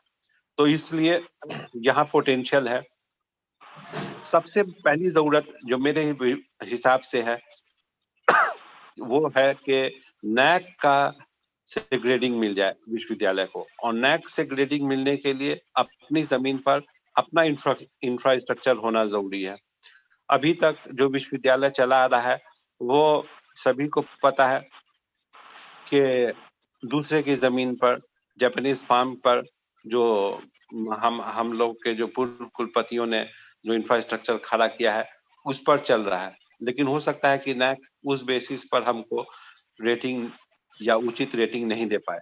जो हमारे पास जमीन है जो 45 एकड़ अभी भी बची हुई है उसको संभाल के रखने की जरूरत है। उस पर 2 स्ट्रक्चर्स बन चुके हैं, 2 बिल्डिंग्स बन चुकी हैं, एक एग्जामिनेशन हॉल है और एक बीएड का डिपार्टमेंट है, और दोनों को मेरे ही समय में इत्तेफाक है कि दोनों की फर्निशिंग की गई और दोनों में अभी काम हो रहा है। बीएड डिपार्टमेंट वहां शिफ्ट कर चुका है और एग्जामिनेशन का काम भी नए वाले एग्जामिनेशन बिल्डिंग में चल रहा है। लेकिन नैक से प्रॉपर ग्रेडिंग के लिए हमारे एडमिनिस्ट्रेटिव ब्लॉक को वहां शिफ्ट करना पड़ेगा, हमारे एकेडमिक ब्लॉक को वहां शिफ्ट करना पड़ेगा, रेसिडेंट ऑफिसर्स के इंक्लूडिंग वीसी एंड प्रोवीसी उनके रेसिडेंसेस को वहां शिफ्ट करना पड़ेगा, और उसके लिए बिल्डिंग्स बननी होगी और उसके लिए सरकार से फंड्स का एलोकेशन करवाना होगा। मेरे समय में फंड का एलोकेशन हुआ था, मुझे पूरी अच्छी तरह से याद है, 23 करोड़ रुपया बिहार गवर्नमेंट ने इंफ्रास्ट्रक्चर एजुकेशन इंफ्रास्ट्रक्चर बोर्ड है उसको भेजा था या भेजने वाले थे। पता नहीं क्या हुआ, कहाँ पर कम्युनिकेशन गैप हुआ या भी क्या स्टेटस है मुझे पता नहीं है, लेकिन अगर उसको एक्सपेडाइट किया जाए तो वो फिर से उसको रिट्रीव किया जा सकता है उस अमाउंट को, और बिल्डिंग बनाई जा सकती है, क्योंकि बिना बिल्डिंग के फिर विश्वविद्यालय का कोई महत्व या सिग्निफिकेंस या नैक के लायक विश्वविद्यालय नहीं रह जाएगा। इसलिए जैसा कि हमने बताया उसको दोहरा रहे हैं कि नए जो विश्वविद्यालय की अपनी जमीन है उस पर एडमिनिस्ट्रेटिव ब्लॉक और एकेडमिक ब्लॉक्स और सेंट्रल लाइब्रेरी और रेसिडेंशियल क्वार्टर्स, मिनिमम इतनी चीज, और उसके अलावा प्ले ग्राउंड स्टेडियम हो जाए तो ज्यादा अच्छी बात है। ये सारी चीजें, गेस्ट हाउस, ये सारी चीजें वहां पर तैयार कर, ये फर्स्ट एंड फॉरमोस्ट टास्क है। ये आप लोगों ने जो सेमिनार का टॉपिक रखा है उसमें वर्तमान और भविष्य के बारे में चर्चा किया है। तो जो विजन होना चाहिए किसी भी कुलपति का वो ये होना चाहिए, इस पर पूरी एम्फेसिस होनी चाहिए। देखिए कोई भी कुलपति आते हैं, अभी वर्तमान में भी कुलपति हैं, उनसे भी मेरी थोड़ी बहुत मुलाकात एक सेमिनार में हुई थी। ये बहुत पॉजिटिव सोच के हैं। बाहर से कुलपति आते हैं, वो चाहते हैं कि विश्वविद्यालय की तरक्की हो। प्रति कुलपति बाहर से आते हैं, वो चाहते हैं कि विश्वविद्यालय की तरक्की हो, लेकिन जब तक वहाँ के लोकल्स नहीं चाहेंगे तो फिर वो कैसे कर पाएंगे। और एक आदमी के हाथ में, लोग समझते हैं कि वाइस चांसलर के हाथ में सब कुछ है बहुत कुछ, लेकिन वो बहुत चीजों पर डिपेंडेंट भी है। फंड्स के लिए वो राज्य सरकार पर डिपेंडेंट है। अगर नॉन टीचिंग एम्प्लॉइज का जो बकाया है उसका फंड नहीं देगी राज्य सरकार, या जितने नॉन टीचिंग एम्प्लॉइज हैं उतना पैसा राज्य सरकार नहीं भेजेगी, तो फिर वाइस चांसलर कहाँ से पैसा जो है वो अपने नॉन टीचिंग स्टाफ को दे पाएगा। और जब नॉन टीचिंग स्टाफ को नहीं दे पाएगा पैसा तो फिर रिजेंटमेंट होगा, तो फिर स्ट्राइक होगी, तो फिर काम बाधित होगा। तो सरकार को भी टाइम पर फंड्स भेजना चाहिए और प्रैक्टिकल अप्रोच करना चाहिए कि 30 साल 40 साल से लोग, 20 साल 30 साल से लोग जो लोग काम कर रहे हैं तो फिर अब कहाँ जाएंगे, उनका कुछ प्रैक्टिकल समाधान होना चाहिए।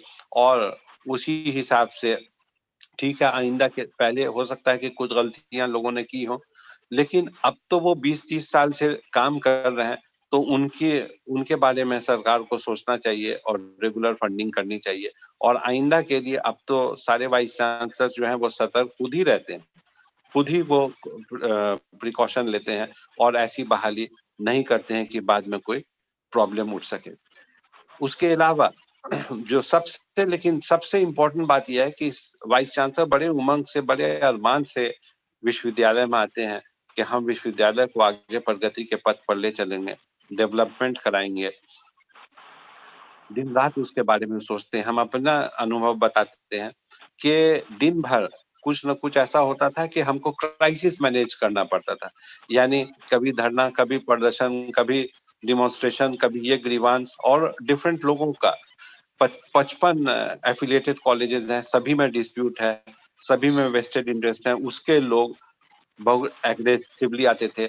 और 10 तरह के स्टूडेंट्स यूनियन है, सभी पॉलिटिकल पार्टीज के स्टूडेंट विंग्स है, सबके बच्चे, और किसी वक्त भी कोई टाइम नहीं है, कोई दिन फिक्स नहीं है, कभी भी आकर के वो वाइस चांसलर से टाइम लेना चाहेंगे और मिलना चाहेंगे। तो दिन भर वाइस चांसलर उसमें उलझ जाता है, फाइल रात में शुरू करता है, और मेरा आलम तो ये था कि रोज हम 1 बजे रात तक फाइल करते थे, सोते सोते विश्वविद्यालय के बारे में सोचते थे। तो जब वाइस चांसलर इतना सोच रहा है तो वहां के लोगों को, जो कि देखिए स्टूडेंट से भी कोई हमको प्रॉब्लम नहीं था, या किसी भी वाइस चांसलर को नहीं होगा, ना टीचर से प्रॉब्लम है, ना in general non teaching staff से प्रॉब्लम है, और ना जेन्युइन स्टूडेंट से प्रॉब्लम है। तो फिर प्रॉब्लम किसको है? प्रॉब्लम उन लोगों से है जो कि अपना, जो जिनका के जाति स्वार्थ है, पर्सनल जो स्वार्थ है, उसको पूरा करने के लिए और अपने पॉलिटिकल एंड्स को पूरा करने के लिए विश्वविद्यालय आते हैं, जो कि अपनी राजनीति को चमकाने के लिए विश्वविद्यालय आते हैं, जो कि विश्वविद्यालय को अपने ट्रेनिंग ग्राउंड समझते हैं, या और अगर थोड़ा सा क्रूड हम हो जाए तो ग्रेजिंग ग्राउंड समझते हैं पॉलिटिक्स का और अपने करियर का। वो आते हैं और बात कुछ न कुछ उठाते हैं। अब जिससे कि कोई मतलब बाहर के लोगों को नहीं होना चाहिए कि डीएसडब्ल्यू कौन बन रहा है या प्रॉक्टर कौन बन रहा है, ये वाइस चांसलर का प्रेरोगेटिव है, उसमें लोग इंटरफियर करते हैं, तो फिर वाइस चांसलर कैसे काम कर पाएगा? और सिर्फ इतना ही नहीं, हद ये है वहां के किस टेबल पर रजिस्ट्रेशन में कौन सा क्लर्क रहेगा और एग्जामिनेशन में कौन सा क्लर्क रहेगा और अकाउंट्स में कौन सा क्लर्क रहेगा, उससे भी मतलब रहता है वहां के कुछ लोगों को। तो इतना जब इंटरफियर करेंगे तो वाइस चांसलर बेचारा क्या कर पाएगा? तो इसलिए उन लोग से भी हम तो वहां से निकल गए, मेरा तो अब कोई पर्सनल इंटरेस्ट रहा नहीं, लेकिन जो भी वर्तमान में वीसी हैं उनको कोऑपरेट कीजिए, और जो आगे वीसी आएंगे उनको कोऑपरेट कीजिए। वो आपकी मदद के लिए, आपको बढ़ावा देने के लिए, आपके डेवलपमेंट के लिए, आपके इलाके के डेवलपमेंट के लिए, आपके विश्वविद्यालय के डेवलपमेंट के लिए आए हैं और अपना समय दे रहे हैं। तो उनका लेग पुलिंग मत कीजिए, उनको कोऑपरेट कीजिए। कोऑपरेट नहीं कर सकते हैं, टाइम नहीं दे सकते हैं, तो कम से कम उनका लेग पुलिंग मत कीजिए, उनके लिए ऑब्स्टेकल मत बनिए। तो आप खुद देखिएगा कि विश्वविद्यालय का कहां से कहां विकास हो जाएगा। इसके लिए राज्य सरकार के स्तर पर भी और राजभवन के स्तर पर भी कुछ मैकेनिज्म डेवलप होनी चाहिए कि जो यूनियंस हैं, डिफरेंट टाइप के यूनियंस हैं, वो जब चाह चलने आए, होना चाहिए कि वीक में 1 दिन इस समय वो आ सकते हैं, ताकि विश्वविद्यालय सुचारू रूप से चल सके।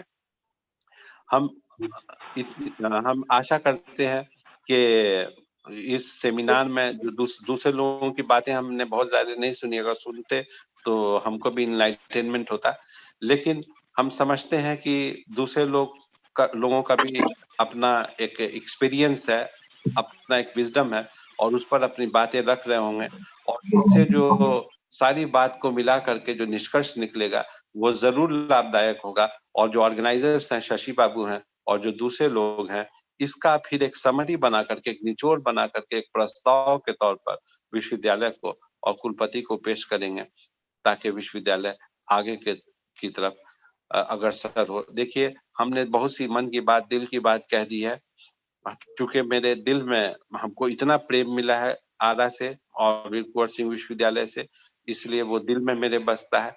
अगर कुछ कठोर बात हमने कह दी हो या किसी को लग गई हो तो मुझे क्षमा करेंगे, और मैं धन्यवाद देता हूं शशि बाबू का और तमाम ऑर्गेनाइजर्स का कि मुझे आमंत्रित किया। धन्यवाद।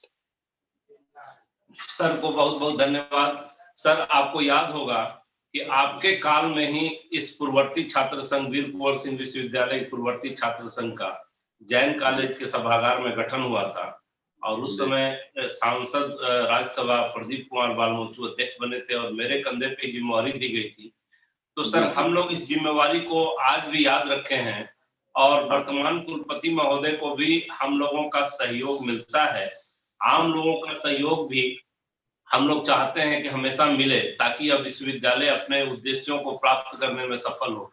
आपने जो 1-2 महत्वपूर्ण बातें कही है सर, कि कुछ लोग ऐसे भी विश्वविद्यालय में घूमते हैं जिनका विश्वविद्यालय से कोई लेना देना नहीं है, मगर आपका पीए कौन बनेगा, वाइस चांसलर का पीए कौन बनेगा, उसका भी निर्धारण वो खुद करना चाहते हैं।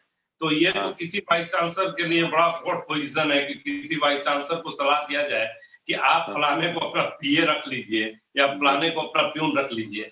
तो सर मुश्किल आएगी, लेकिन वह सर मिनिमम बहुत ऐसे सलीके दुखे लोग हैं जिनको सख्ती से कुलपति द्वारा निपटा जा सकता है। और सहयोग सर, जहां तक सहयोग का सवाल है, आपने इस संघ को बनाया, आपने इस संघ को रजिस्टर्ड कराया, आपने मान्यता दिया, मगर यह संघ सर अपनी स्थापना दिवस मनाना या इस तरह के रचनात्मक कार्य करना, इन गतिविधियों को कभी नहीं भूलता है और करते रहता है। और जब भी विश्वविद्यालय को डीपी तिवारी जी जुड़े हुए हैं, वो सुन रहे हैं हमारी बातों को, तिवारी सर को भी जब जरूरत हुई है, इस विश्वविद्यालय ने आगे बढ़ करके हम लोगों ने सहयोग पूर्ववर्ती छात्र संघ ने काम किया है सर।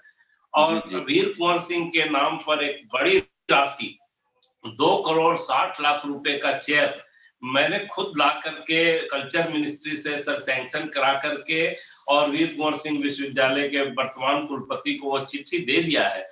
वह भी प्रयासरत है कि वो पैसा आ जाए ताकि वीर कुंवर सिंह के नाम पर इस विश्वविद्यालय में रचनात्मक कार्य होते रहे। कॉर्पस फंड है सर, उसके 20-22 लाख रुपए आएंगे साल में, उसके सूद में, इंटरेस्ट में, और उसके इंटरेस्ट से बहुत सारे काम होंगे सर।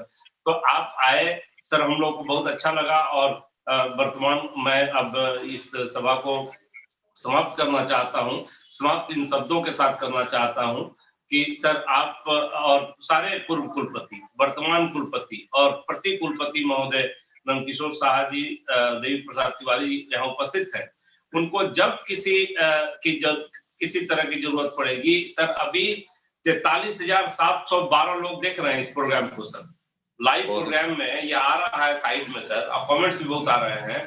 तो 43,000 व्यूवर्स को हम लोगों ने जोड़ने की व्यवस्था की है। इस तरह से अगर जन सहयोग की जरूरत है तो वर्तमान कुलपति महोदय को, वर्तमान प्रति कुलपति महोदय को हम लोग के साथ जुड़ करके, और जन सहयोग के लिए आरा पूरे भोजपुर शाहाबाद सर, ये पूरे शाहाबाद सीक्वेंस में 22 एमएलए आते हैं सर, 4 एमपी आते हैं, 1-2 राज्यसभा आते हैं सर, एमएलसी लगभग 4 से 6 आते हैं।